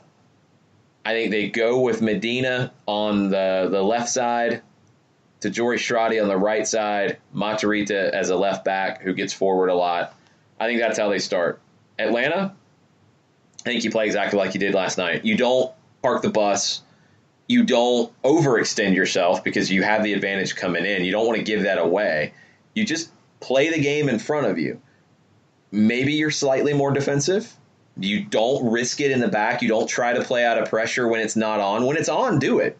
And that's what Atlanta did last night. When it was on, they played through it. When it wasn't, they played it long and reset. I think you'll see that again. And I think you'll see a team that takes advantage of an opponent who has to extend themselves and open up. That opens up the counterattack for Atlanta United, and hopefully for a close to 90 minutes fit Miguel Almiron, because we saw the effect he had early. You'd love to have him for close to 90 minutes here to put this game away. Yeah, and I think this is one of those, if he's 90, if he can go as much as he can go, and if Tito can get fit, because I don't think Tito was fit, if you can get guys fit to go. Because if you get through this, you have 2 weeks of an international break to rest. Exactly. Go for this. And yeah. I'm going to be fascinated to see how New York City looks, because you talked about, Atlanta can play a 3-5-2 where they either possess the ball or they don't have to, and New York is going to have to stretch itself out because they're going to have to chase a goal, and Atlanta can hit on the counter. Oh, what a shame. If only they had guys who were really good at that. I mean, you got, by getting the win up there, you've made New York have to play. They're going to have to play. They're going to have to come out and play, and you're going to be able to do your thing against them. I think. I feel good about where Atlanta stands. We'll get into it deeper during the week, but I think you go out and play your game if you're Atlanta, and you run with the horses that got you here and go as long as they can give you, knowing that we get through this, we got 2 weeks to rest. Yep, you get 2 weeks to rest, and everything is still in front of you going forward. Saw some tweets. I know the Colonel and Five Stripes ATL were back and forth about it last night, about a chant out of the NYC fans, the chant that shall not be named, that we all know what it is. I heard a chant after a goal kick a couple of times. I don't want to say every time, but I heard it a few times. I don't think it was that.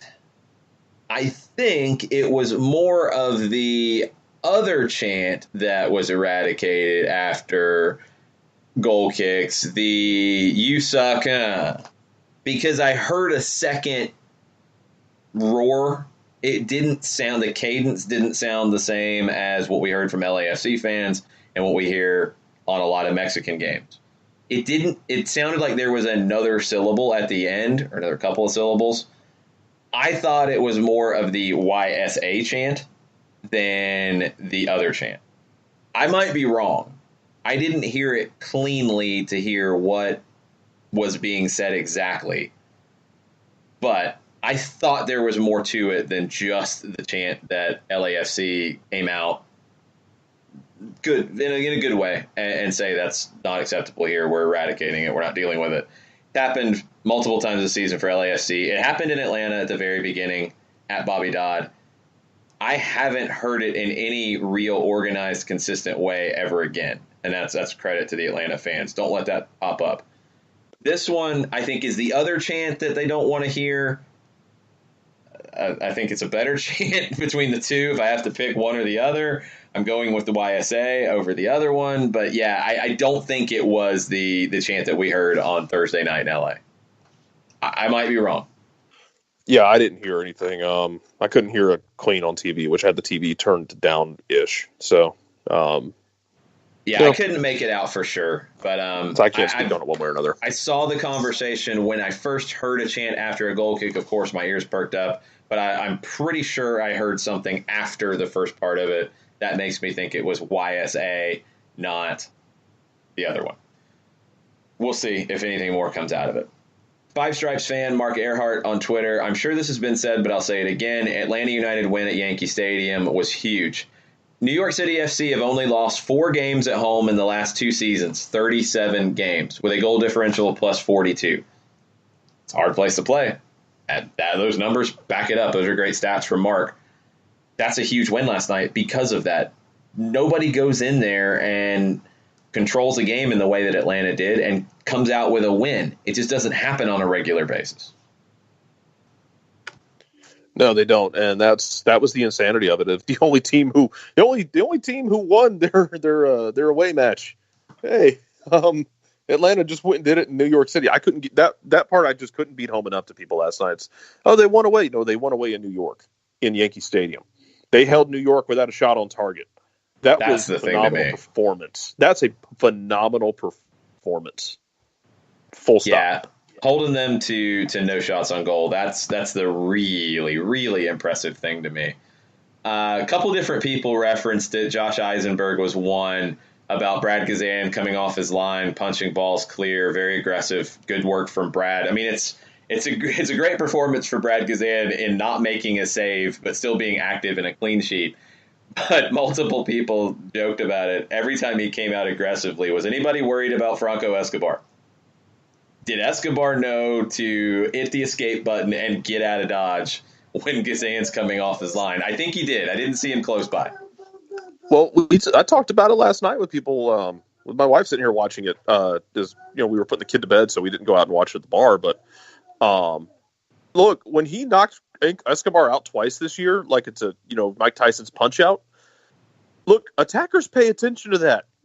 If that keeper is going to come out of there, guns a-blazing, fist out to knock that ball out of the way, don't think that David Villa and all the attackers don't recognize that Brad Guzan, first of all, if you've never stood next to him, is a very large human being. He's 6'3" to 6'4". He's 6'3" to 6'4", and he's built. He is solidly built. I don't want Brad Guzan hitting me at full speed. That's in the attacker's minds when he comes out aggressively for the ball. It has to be. Oh, easily. We'll finish this segment. Michael Valverde said, he talked about Nagbe and Remedi, that combination, said they played their most complete game in Atlanta United kits.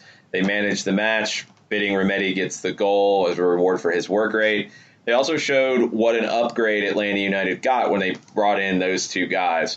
Almiron not being 100%, playing as the second forward, worked really well last night. I thought Tata Martino nailed it. And I know there were questions about Tata Martino coming into this and leaving, and was that a distraction, and this and that and all that, like thinking Tata Martino forgot how to manage this team. He made all the right decisions last night.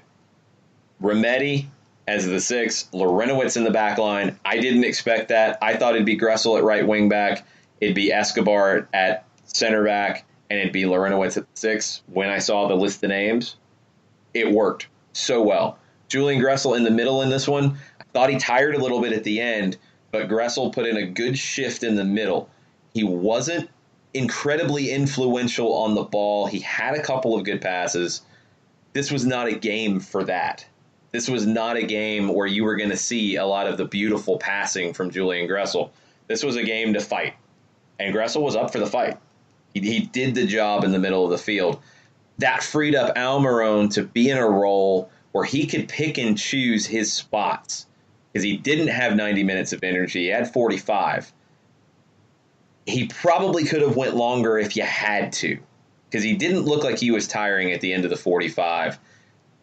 I think in this case, different than the Higuain case in Columbus, it was the correct decision to start him for 45, knowing you're going to pull him because this team, they needed that boost. And Miguel Almiron's presence gave them that, struck some fear into the heart of NYC. Almiron was a threat when he had opportunities to go forward, but he also picked his spots to track back. It was a good 45 from him. Hopefully you see more next Sunday. But Martino nailed it with the lineup. Remedi and Nagbe were a huge part of making it all work. We're going to take our final break. We're definitely going to have some stoppage time because we've got lots of things to get to on Twitter, and I want to get to it because this was a big night for Atlanta United last night. Biggest win in club history, first playoff win in club history, first goal in playoff history, first win on the road in playoff history. Lots of firsts, and Atlanta United is well positioned to advance. They still have 90 minutes of work to do against NYC on Sunday, the 11th. We're going to take our final break. We'll be back after this.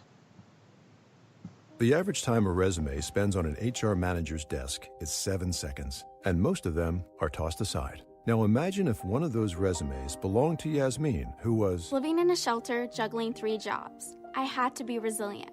That's something that you can't teach. We rely so much on a resume, yet it could never tell the full story of someone who had to be independent and take initiative. And that's how I handle every project I get. Discover new ways to develop great talent at gradsoflife.org. Brought to you by Grads of Life and the Ad Council. We know that every driver is different, and a one-size policy does not fit all. That's why Country Financial offers a variety of discounts, so you get the coverage you need and the savings you deserve. From good driver to good student, multi-policy to multi-car, we've got a discount to suit every driver. Call Jason Wright at 678-568-6871 today to see what you could save. On Facebook at Jason Wright Agency or by phone at 678-568-6871. Discounts vary by state. Policies issued by Country Mutual Insurance Company, Country Preferred Insurance Company, or Country Casualty Insurance Company, Bloomington, Illinois. Hey, hon, what you doing with your phone? Taking pictures? No, I'm asking it questions. Like what? Hey, Bobo, do flowers have best friends? I'm sorry. I'm afraid I don't know that. Hey, follow me. I want to show you something. Look, flowers do have best friends. Whoa. Some answers can only be found in nature. Discover the unsearchable. Visit discovertheforest.org to find a trail near you. Brought to you by the United States Forest Service and the Ad Council.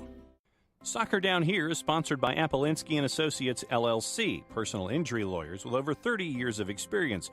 Call Steve Appolinsky at 518-350-4231 or email him at steve@aa-legal.com if you need help with a wrongful death or serious injury matter. Steve Appolinsky is rated one of the top 100 trial attorneys in Georgia, recognized as legal elite by Georgia Trend magazine for being one of the most effective lawyers in Georgia.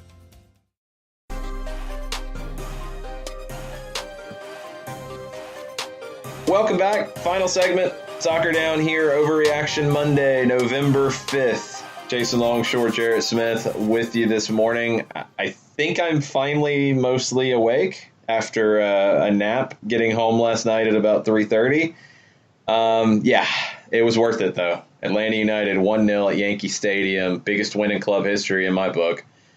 Let's get into more of the reactions on Twitter. And this was greatness last night. Late, I don't know what time this came out. Charlie Boehm with the tweet of the evening at, well, maybe this was at 9:55. I didn't see it till later.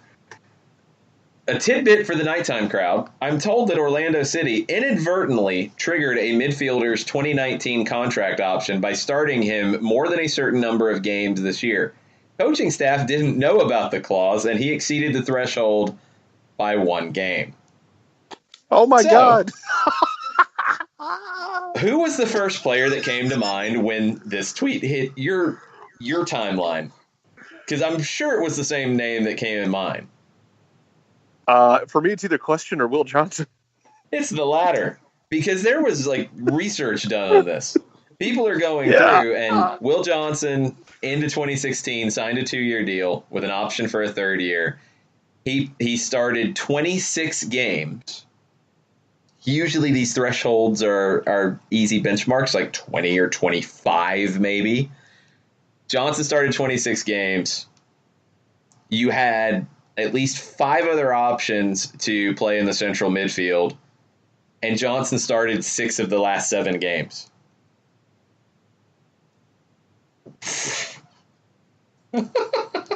I got nothing. I have nothing more to contribute to this. I got nothing. I mean, come on. Come on, Orlando. What are you doing? Giving us something to laugh about. I mean, honestly. I mean, you might have wanted to bring Will Johnson back because it seems like James O'Connor likes the guy. Fine. You probably didn't want to bring him back at the option number that was in his contract. You probably would have wanted him to take a pay cut if he wanted to come back. He's under contract for next year. And that had already been out there. We knew he was under contract for next year. It's like, man, why would they assign Will Johnson to a 3-year deal back then? Oh, this is why he's on another year. Oh. Nice work, Orlando. Thank you for the bit of humor. I was very glad to see that on the plane. I was glad the Wi-Fi on the plane worked, and I get to see that tweet because Mike Conti and I laughed about it for most of the way back to Atlanta. It was excellent. I'm going to be fascinated about what Orlando looks like next year because I don't know what their contract situations are. Man, that team could be really interesting. Yeah, that's going to be a fun offseason watch. Lots of conversation about the offside, the VAR. I don't think there's anything else we can say about it. I don't think it was clear and obvious. I hated the way it worked. The mechanics of it were bad. It looked bad. The whole thing was bad. It feels like he was offside, just knowing the way it played out, but I don't think there was video and a picture that definitively showed it. You didn't have the right angle.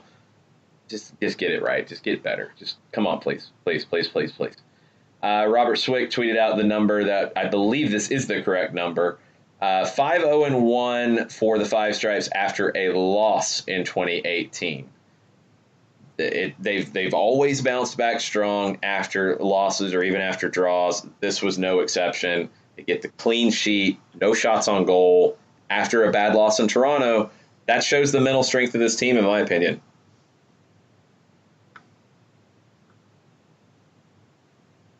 Like I said, I think a lot of it comes back to that veteran back line and the veterans on this team in general, the mixture of guys who are young and old, but even guys like LGP and Villalba, as young as they are, they've played big games. They have experience. They're not green. And I think they do a good job of working together to make sure things don't spiral. And that's an underrated skill set. And we saw it last night in one of the more unlikely wins of the MLS season, I think. Yeah, I don't know if I'd go that far. I think that was the perception coming in, was that, Atlanta has no chance to win this game. None.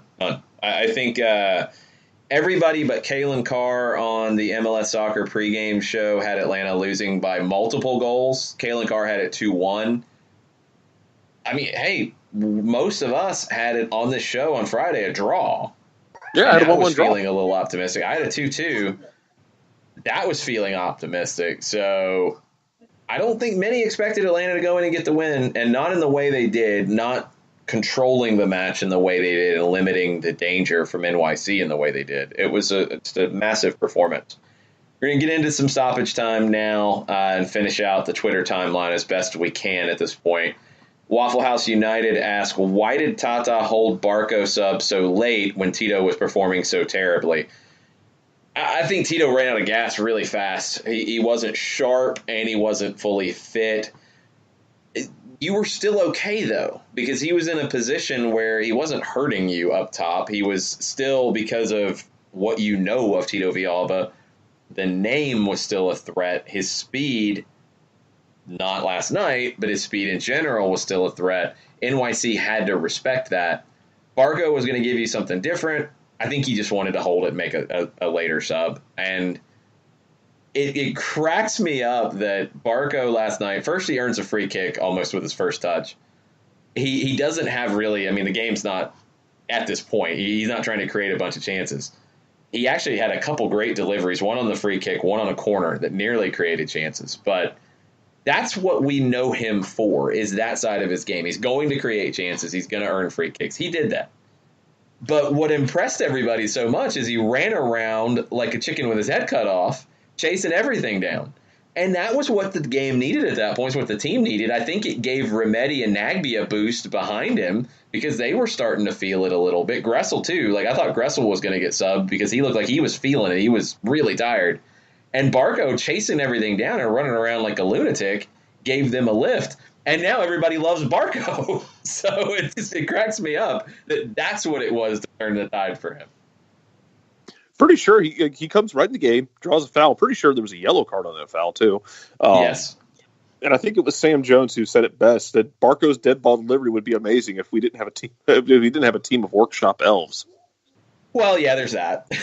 There's that. It's like, well, this team just like there's no. This isn't a bunch of Kendall Wastons. I mean, yeah, I think Lorenowitz had the header on the corner that Barco took after the first free kick. That I wish Jeff could have got over that one just a little bit because he didn't miss by a whole lot.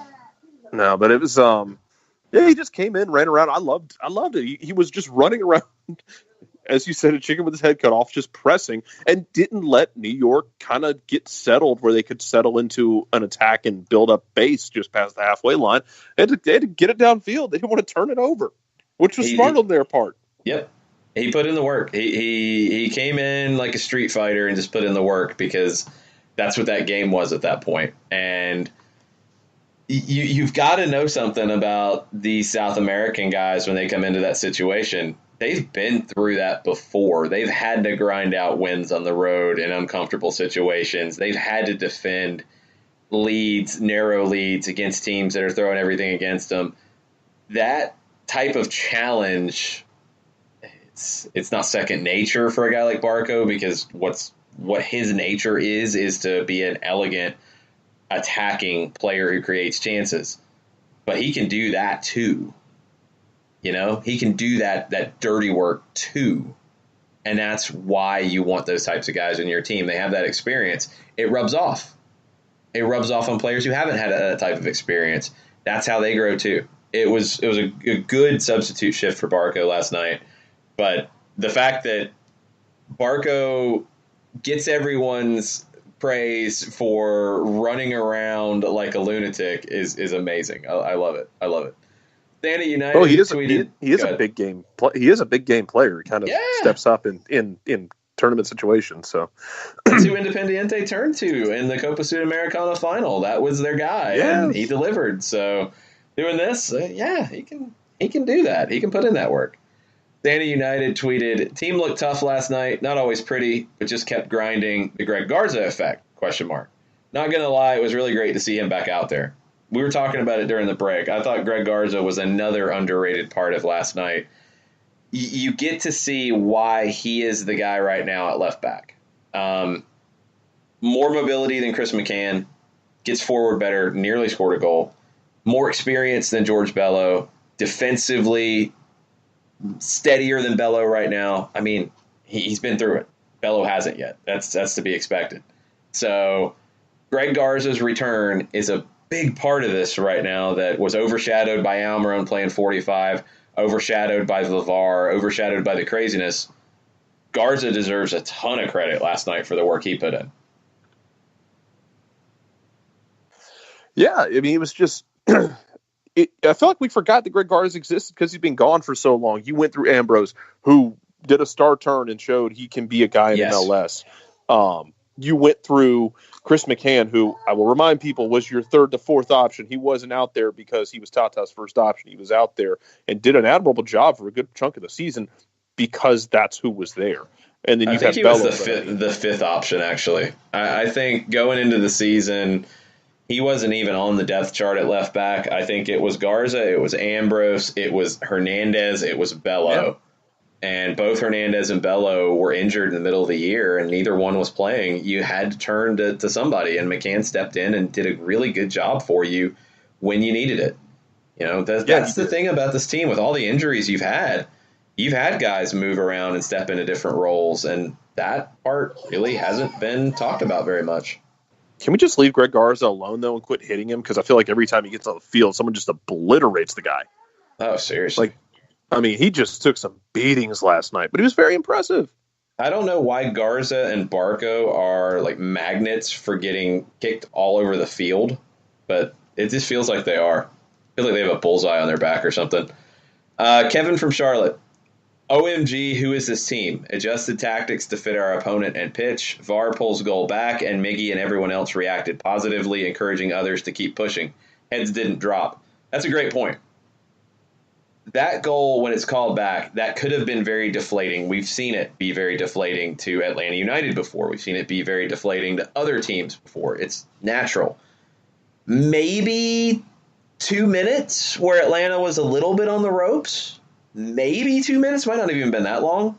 Picked it straight back up. That mental toughness was huge for Atlanta United last night, and they didn't let a questionable decision affect them in any way. Maybe 120 seconds tops that it had an effect, and then they moved on. That's great.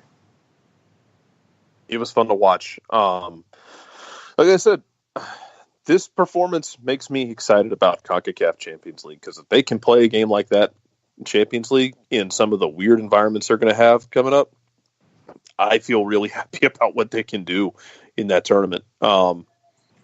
You got guys who know what they're doing, and you got guys who just seem their response to CONCACAF-iness was not, what is this? Their response was, oh, hell yeah, let's go.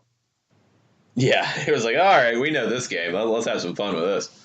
Artist formerly known as TLC, Rachel Affleck, had big discussion about clear and obvious, about offside, about laser technology. I kind of agree with that part of it. Like, if you have a laser that you can put a first down marker down in a broadcast for American football, why can you not have a system in replay for offside that you could actually pull up and make it easier to spot?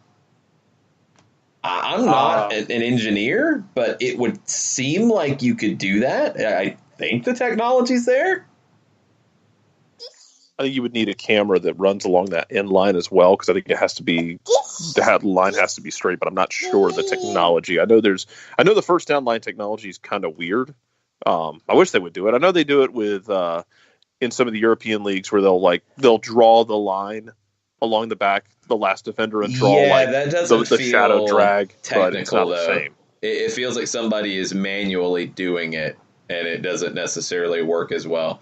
Yeah, you'd probably have to do some stuff with cameras, all that. If ESPN Plus wants to do a fundraiser and raise my bill by a few bucks to do that, I'm in, because I want it to be better. It's just not what it should be. Eric Schwartz, that strike by Joseph on the Remedi goal was straight up world class. Yeah, 100%. Pull straight out of the air, side volley with the left boot, ripped it. Johnson with an outstanding save, but Remedi's there to put in the rebound. It was a great shot by Martinez. It was, and so was the Greg Garza almost goal in the 90th minute where he hit that two-seamer that Johnson saved, because both of those were absolutely perfectly struck, and Sean Johnson saved his team. He did. He kept him in it last night. Going back through the timeline, I see at 9 o'clock there was a little bit of confusion. Yes, I was slightly late. I had to... First, I overslept a little bit because I don't know when I fell asleep. I know it was after 3:30 when I walked in the door. I do know that much. Then I had to take Gwen outside for a walk this morning, and I had to run to the store and get a Red Bull and a donut because I was starving and needed something to get through the show. Where did you get the donut from so we can explore sponsorship? Well, it was the Chevron down the street, but it was a Krispy Kreme donut. I was about to say, okay, well, Krispy Kreme works. So, did you go to Sublime or something? Because no, I didn't have time. SDH for that. Brought to you by Sublime. I would love it. Sublime Donuts. There's a few other different specialty donut shops. If you want to sponsor soccer down here, I'm all for it. It would make things easier for me in the mornings. I didn't have a lot of time. I would eat cream every morning if that's what it takes. I am in on this. But yes, I had to run to the Chevron down the street and get a Red Bull and get a Krispy Kreme donut and run back. And yes, I was a little late. Sorry, y'all. Sorry. Let's see. We have more. If you missed it, we had a 1v1 go up on the network on, I think it was Friday night, maybe Saturday morning. Memphis 901 FC, Andrew Bell, club president, head coach Tim Mulqueen, sat down with John, talked about the upcoming season. Great 1v1 with John and Andrew and Tim. Maybe a 1v2, I guess. I guess John was the defender against the break from Memphis 901 FC. So, but it was a good conversation there. We've been talking recently at games about having a media game, like the Atlanta United media playing a game, and now I just picture John playing sweeper for a media game. Yeah, that'd be bad. That'd be bad. I don't think that would work very well. I think John is more of a poaching forward who lurks around the box, and in a media game with no offside would basically be cherry picking the whole day. I think that would be John's game. Oh, he can't steal my game. So, I mean, I just put on a Peter Crouch jersey and assume the role. I would probably try to revert to my number 6, my passing number 6 phase of Michael Bradley, Will Trapp-esque, sitting back and spraying passes. That would be my game. I'd probably have about the mobility of Andrea Pirlo at the end of his career, though. So much about the linesman, the VAR, the offside. We could do a whole show about it. It's got to get better. The Colonel says, nice to be home with an away goal in hand after winning a physical match. Playoff soccer, I wasn't sure Five Stripes could play, but play they did. Overreaction on Overreaction Monday. If we get one in the bins, they've got to have 3. That's the part here is Atlanta holds all the cards right now. New York City won 4 games on the road this season. That's it. They have to win at Mercedes-Benz Stadium to even take it to extra time. A 1-0 win, you're going to extra time. A 2-1 win, they're going through on away goals. They're going to have to win. They're going to have to score twice to win without winning in penalties. They're not a good road team, but they're an experienced team. You have one of the best forwards of all time in Davi Villa. You have Ismail Tajori-Shradi, who scored 12 goals on 17 shots on goal this season. Jesus Medina, great young Paraguayan midfielder. I think he gets the start here. Maxi Morales is one of the more underrated players in the league. Herrera can step forward and hurt you. Matarrita can step forward and hurt you. This isn't done by any stretch, but Atlanta United does hold all the cards, and they are in the driver's seat here coming into the home leg. The only higher seed to go on the road yesterday and get a win. The only one. And that leads us to ATL UTD fan number 1. Please discuss the silliness that was MLS media team on the playoff pre-match show, actually saying Atlanta United would not be relevant if they didn't win the MLS Cup playoffs. It was pure garbage. I saw it.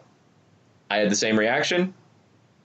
I laughed about it for a long time as I was getting on the bus to head to Yankee Stadium yesterday because I saw it as they were getting ready for Game 1. To say that Atlanta United had the most pressure on them going into yesterday is fine. Not going to argue that. I think it was between the Red Bulls and Atlanta because they're the 2 best teams. They have the pressure on them because people expect them to be there at the end. Totally get it. But to say that the pressure was on them because, if they don't win here and they lose in the playoffs and they go home, fans are going to stop turning out. You're not paying attention if you're going to say something like that. I don't expect that out of the league media. One, the league media should not be creating that narrative to begin with because it's the league media. Why are you trying to say that a team who has your biggest fan base is going to fail and fans are going to stop coming? Stop thinking about MLS that way, please. Stop thinking about MLS that fans are going to stop turning out. You're MLS. Like, why are you doing that? There's nothing to gain by doing that. Why are you being that guy? And besides, Atlanta United had over 20 to 25,000 season ticket deposits down. I don't know where the numbers were at different milestones. They had that before they had a name, before they had a logo, before they had any recognizable player. You had that. Atlanta United was not built on a star player, was not built on hype. Atlanta United built through the grassroots. Yes, not in the same way that some other clubs did. Atlanta United didn't come up from the lower divisions building through the grassroots. They built up through the grassroots by building a connection with a city.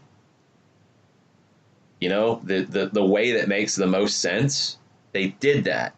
That's why people were on board. There were a lot of things going on in Atlanta prior to this that Atlanta was hungry for this sport being presented in this way, in a professional way, in a first-class way. That's why it's been successful, folks.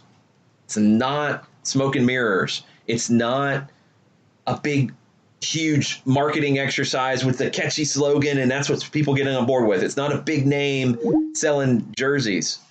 It's none of that. It was building a team the right way from day one and building a strong club and making it work. It's not that difficult. That's the problem here. So to say that you're going to lose fans because of that is craziness. We've got John Nelson back on the line. His conference call is done. We're in stoppage time. We're still going, John. Oh, we are. Hi. Yeah, we're still going. I was a little riled up about the MLS pre-match show that said Atlanta United would not be relevant if they didn't get the win yesterday to win MLS Cup. I would bust out an acronym if I had the chance. Or is it an acronym? I think it's an acronym. It could be. Well, it's the one where you take words and you just turn them into like the first letters of those words in question. Is that an acronym? It could be. Okay, because yes. I couldn't remember the official term of like what acronym when you are you going for here? It would probably be a more colorful version of "Child Please," as we say here in the South. Well, that's not an acronym, though. That's No. just a phrase. What acronym are you going for? Because you're not saying the word. In an acronym, you can get away with it. Okay. Oh, I can? It's an acronym. You're not saying the word. Okay, then it would be FFS. Yes, that is correct. That was my reaction. I think there might have been a few more F's in my reaction because it's just ludicrous. It's ridiculous. It should not be said by talking and being stupid. It shouldn't be said by a league media representative. No, because you're basically saying that you think your biggest fan base is not going to be your biggest fan base if they don't win the title this year. You should probably be thinking differently if you're coming from the league. You need to be a better heel and do it better. If you cut a better heel promo, if that's the route you're going to take, look, that's just a bad heel promo. All I'm going to say is when Doyle even questions you on it and says, yeah, I don't think that's true. You might have went down the wrong road. You might have went down the wrong road. Andrew Baker with a good one. I'm encouraged by the home leg here as we have only had one game against Sporting Kansas City where we have not scored. It's massively important as any score draw gets us through. A draw, any draw gets you through. Any draw, even if you don't score. Scoreless draw, you're through. But the fact that you've only had one game at home where you didn't score is big because that means it puts more of an onus on NYC. If you get one, NYC's got to get three. Or got to get two. You got to get two minimum if you score one. If you score two, then they got to get a bunch. You the extra. Yeah. No. If it's 2-1 NYC at the Benz, they go through on away goals. Okay, that's right. 2-1 away goals. Right. Got it. Yes. Right. But a goal which is likely for Atlanta at Mercedes-Benz makes it even harder for NYC. That's a great point by Andrew Baker. Tons of stuff about the VAR and AR stuff. I don't think we have anything else to add to it. I mean, we've said everything we can say. Elliot VAR Beaven. Downey. No, we're not doing VAR down Seventh hour. Elliot Beaven said, this game reminds me of when they played Minnesota. Really good defensive work by Atlanta. Totally agree. It did have the Minnesota feel to it. They were more dangerous. They had more of an attacking presence after getting the goal than they did in Minnesota. I mean, Minnesota was park the bus, slash the tires, throw the jack away, tip everything it you can over. imagine. Yeah, it was all that. This one was different. You still had a threat going forward, but the grittiness, the grinding was still there. So, yeah, that's a great shout from Elliot. Let's see. Artist formerly known as TLC. Now this is the last game, the game against NYCFC, and I'm going to steal a phrase from Taylor Twellman. And I think that it would apply for playing Sporting, and I think it applied yesterday going up against NYCFC. It was a rock fight. And when you get into a rock fight, and I think that you can prove to yourself and everyone else around you, #MLS narrative, that you can do things that a lot of folks didn't think you could. I think that it works volumes for your own stability, emotionally as well as physically. You sit there and say, okay, we can do this. And the fact that you got into a rock fight on a foosball table, that a rock fight on a foosball table. I like it. That's what it felt like. A rock fight in a futsal pitch maybe also works. It was, it was something. Artist formerly known as TLC. I know that seems funny, but much of people's disapproval with Barco is that he doesn't show any defensive grit or effort. Maybe it's unfair, but he dances with the ball aimlessly, loses it, jogs back watching the play. It's the first time he worked on defense. That was my reaction to the Barco phrase after running around like a lunatic. John, I think robots are trying to fight you. I don't know what's going on. They are. When you have a phone that is a cellular device, and you always get those calls that share your same prefix and they have nothing to do with you at all. Oh, yeah, there's that. Back to back just now. Nice. Okay, here's a question because I didn't see it because I was busy, but multiple people have referenced it. Tata Martino halftime interview in English? Oh, it was awesome. What happened? Okay, so, I'll say this. It was two separate things for me. And since we're in stoppage time, I feel like I can fluff my feathers out a little bit. Yes. First off, Katie Witham asks Tata a question, and Justin and House is standing right there. Tata answers Katie's question in English. Nice. It's like 15 seconds. And, he wanted him to pick up the intensity, and I'll pull the tape and we'll have it tomorrow. But he answers the question in English, waited a beat, smiled, and then walked off. And then Katie Witham says, "Oh man, a few words," and I'll I'll pull the tape. But man, a few words, and then John and Stu mentioned the fact that he speaks English. He's learning English. He's learning English, and I'm like, come on, just no. But I'll improve my context tomorrow when I pull the tape. Yeah. But the response by the on-air crew from Fox left a lot to be desired from me. But the mere fact that Tata answered the question in English, waited a beat, smiled, and then walked off with Justin. I will say this. Someone on the Twitter timeline after that happened and Twitter exploded with laughter, as it well should have, said that Justin should have just walked up to Katie, answered the question in Spanish, and then walked off. That would have been amazing. If Justin had pulled that off, you'd be building a Justin statue outside of the Benz as well. Look, I think that might have been a wink and a wave at Ernie Stewart and said, "Hello, my name's Tata Martino. Hi." And I'm a professional soccer coach. Yeah, the thing is, look, I mean, Tata Martino's English is probably far better than my Spanish, but if you're not comfortable conversing in another language, it doesn't mean you don't understand it, and it doesn't mean you can't give an answer in it. means you're not as comfortable doing it. So it's like, oh, he's learning English. No, he knows English. Not. He understands English pretty well. Uh-huh. He doesn't feel comfortable speaking in it in that setting where people are going to parse through every word that he says. He felt comfortable answering that last night.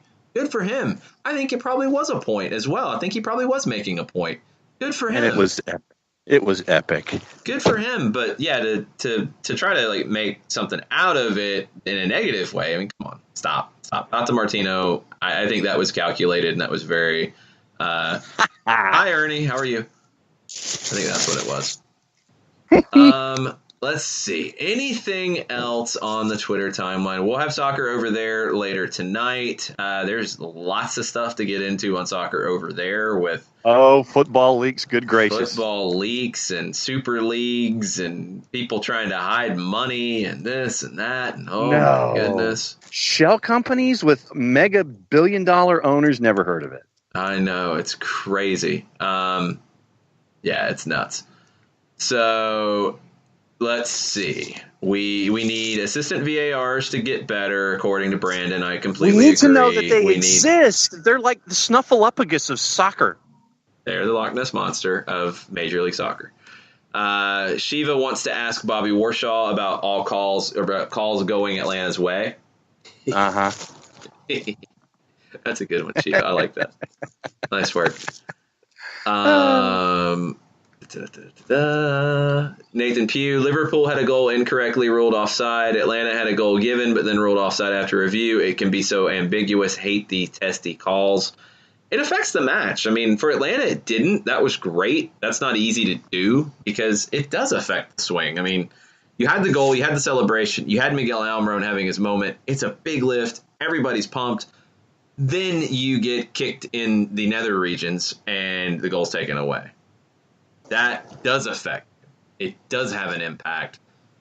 Just get the calls right first, please. And if you have to go to VAR, make it a system that actually makes some sense somewhere. And let everybody know what you're doing. Yeah, well, that's part of the making sense thing. It's explaining it and having it all make sense because nobody had a clue. Tim Trussell-Smith, after a recent narrative of Tata being too stubborn in his tactics and lineups, how good was it for him to use Gressel in the center of the field? He was basically a more advanced destroyer. On the wing, he wouldn't have had room to work.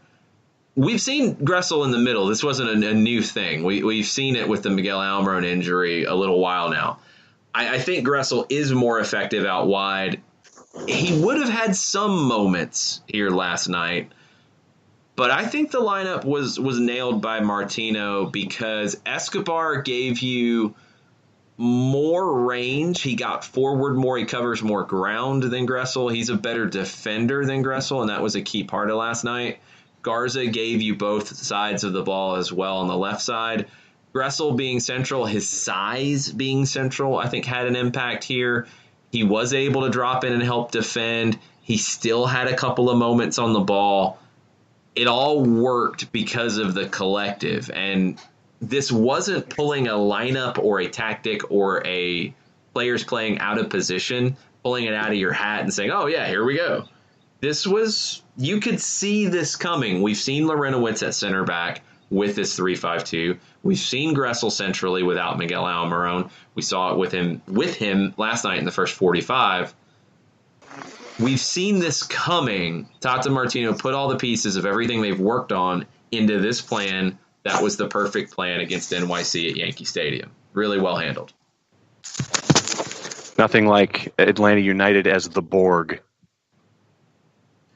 I mean, they play like that a lot, though. That's not new. Like they play a very fast, fluid game. This was a different type of fluid game. Yeah. Because of the situation and the field and all of it. That's how I think Atlanta will always appear. It's just how modern soccer is. I mean, it's not even Atlanta like redefining anything. It's just where the game is. I mean, watch Manchester City. You want to watch how the game is being played now by the best and where it's going. Watch Manchester City. Watch how everybody on that field is a soccer player first and foremost. Even the goalkeeper is a soccer player. The center backs can play. The outside backs can play and score goals. The wingers can defend. Everybody can play both sides of the ball. It is the modern evolution of total football from the Dutch in the 70s. It's beautiful. That's what NYC is trying to go to with Dome Tarrant. Tata Martino has his spin on it, his interpretation of it, and that's what we see. And if when you get to see a Manchester City put up a big number on a Southampton over the weekend, it is a very beautiful thing to watch. And I think that when you have a Pep Guardiola and you have a Tata Martino who paint on a canvas the way that they can sometimes, I think that we get kind of locked into certain ways of thinking and certain ways of viewing things. I think that once something is finished, then I think you can step back in the museum and look at the piece of art and sit there and say, yeah, man, that's some pretty stuff. And you see things differently each time that you look at that thing as it hangs on the wall. So I think that it's must-see viewing for a bunch of different reasons. Couple more before we wrap up. Joe Robbins, have any sports leagues mic'd up refs for public consumption, like players in the NFL or MLS All-Star with Brad Kazan? Give fans a behind-the-scenes look. With refs, won't necessarily be about entertainment, but could serve to improve education and transparency. Does rugby do it on a regular basis, or has it been more of a one-off? Yeah, in the Premiership, they have officials who are mic'd up and wearing ref cams. Okay. I know in the League Cup last year in England, because they had VAR used in it, there was a great segment on one of the post-match shows for NBC on the Premiership, but this was a League Cup match where they had VAR. I think it was after the Premier League decided not to bring VAR in yet. And they talked through how the referees communicated and how they went through the VAR process.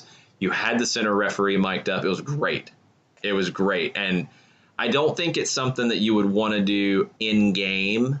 I think it's something you'd want to do for afterwards, or at least do in a replay situation at halftime at post-game to be able to explain why something happened the way it did. I think that'd be great. It's not something you want to cut to live because you want the referees to be able to speak freely as they're seeing it, as they're talking through it. We don't need that much behind the scenes, but it'd be great in this situation to know what was being discussed and to know if it's being done correctly. Because, as Michael Oman says, MLS VAR is amazing. Talk about killing the joy of watching football. Yep. There was a lot of joy when Miguel Almiron scored, and then there was a lot of joy taken away when VAR comes into play in a not clear and obvious situation. So, it's frustrating. It's very, very frustrating. You have all the interpretation back and forth about Gressel passing, how that works, how all that is going. I don't know. It's just very, very, very, very, very strange. And it's got to get That's a lot better. of berries. Yes, but that's VAR. It's just not what it should be, and it's got to get better.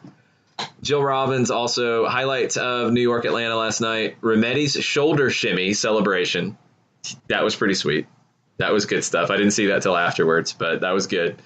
Tata's English interview, throwing shade or foreshadowing best kept secret since the Braves left for Cobb County. We'll see. I would love it if it's the latter. It'd be amazing. I don't know if it is. And best defensive performance since Minnesota. Yeah, totally agree there. Anything else for you, John, we need to get to for sure before we finish up? Now, let's see. I vented my spleen about the on-air product, vented my spleen about VAR being the snuffleupagus of soccer, complimented the entire back line who did just amazing work last night in that pinball game that was referred to as a playoff match. No, I think I've about covered it. I know that we barely got into the other matches. We can get into that tomorrow. And there's also something that I want to get into tomorrow as well. And it had to do with the concussion issue from Portland and Seattle. And Taylor Twellman had another solid point about that I wanted to play in the show tomorrow. Okay, cool. Because, we had that on, didn't get to really study it, didn't get to listen to it. So would love to hear more about that. A question from Shiva before we wrap up. Will Tata approach the same tactics for next week? Get a goal and pack the defensive back line. you can't plan the get up a goal thing. I mean, if you get a goal and you're up 2-0 and you have the away goal, I think, yeah, you get more defensive because you're trying to see this out. But I think you just play the game in front of you. I honestly do. I think NYC is going to have to open up a little bit. I think Atlanta in the 3-5-2, which is the way I would come out, you're able to soak up a little bit of pressure and hit on the break. So I don't think you have to really change anything too dramatically here. You play what happens. You play what's in front of you. Yeah, and that's the bottom line. I mean, right now, just if you get one, great. And I think that with 15% more pitch, I think it'll be a game that'll be a lot more wide open. And as we go further on in the week, it'll be good to break it down and give our thoughts on the whole thing. But, looking at what could be when it comes to the rest of the Eastern Conference and the rest of the playoffs, I think it'll be a fun week to analyze everything. Yeah, Swick says interesting that both teams only used 2 subs last night. I'm a little surprised on NYC. I thought they'd go sub earlier because same lineup for the third time in 8 days, wasn't it? Yeah, but they had like 3 weeks off in late September, early October. So yeah, it's the same lineup in 3 times in 8 days, but they had a lot of rest before that. So I don't think that played into it. I just think they needed to change it up. Medina for Sweat, I thought should have happened a lot earlier than that. The Burgett sub, I didn't think was the right one. I would have got Medina on first. And surprised they didn't go to a third. They had Castellanos, who's an option off the bench.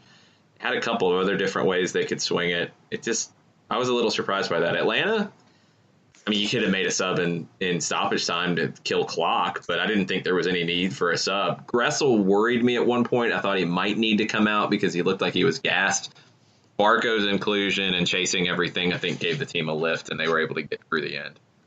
So that's all we got. It's been a long stoppage time. A very, very, very long stoppage time. And the Revs exercised options on 15 players for 2019. That just came across. Nice. 15? 15. That's a lot of players for a team that didn't do very well. Anibaba, Bunbury, Bai, Caicedo, Scott Caldwell, Cropper, Delamea, Fagundes, Farrell, Arivo, Knighton, Pania, Kellen Rowe, Matt Turner, and Brian Wright. That's a lot to parse through. Rest of the day, we'll be working on all this. Lots of stuff to catch up on for me, including sleep. Thanks to everybody for listening this morning. Thanks everybody for chiming in, starting last night during the game. Like I said, it was very cool to see people using the Overreaction Monday hashtag, watching the game. It just means we know you're part of the SDH Nation. We appreciate it. We'll be back tomorrow, 9 a.m. Soccer over there tonight in the dinner time hour. Stay tuned for a kickoff time for that with Nick Alifi. We'll be back for SDH tomorrow, 9 a.m. on the Soccer Down Here app, which has been downloaded in big numbers. Thank you. And soccerdownhere.net and the Spreaker app. Until then, mucha plata, y'all. Mucha playoffs, y'all. Mucha stoppage time, too.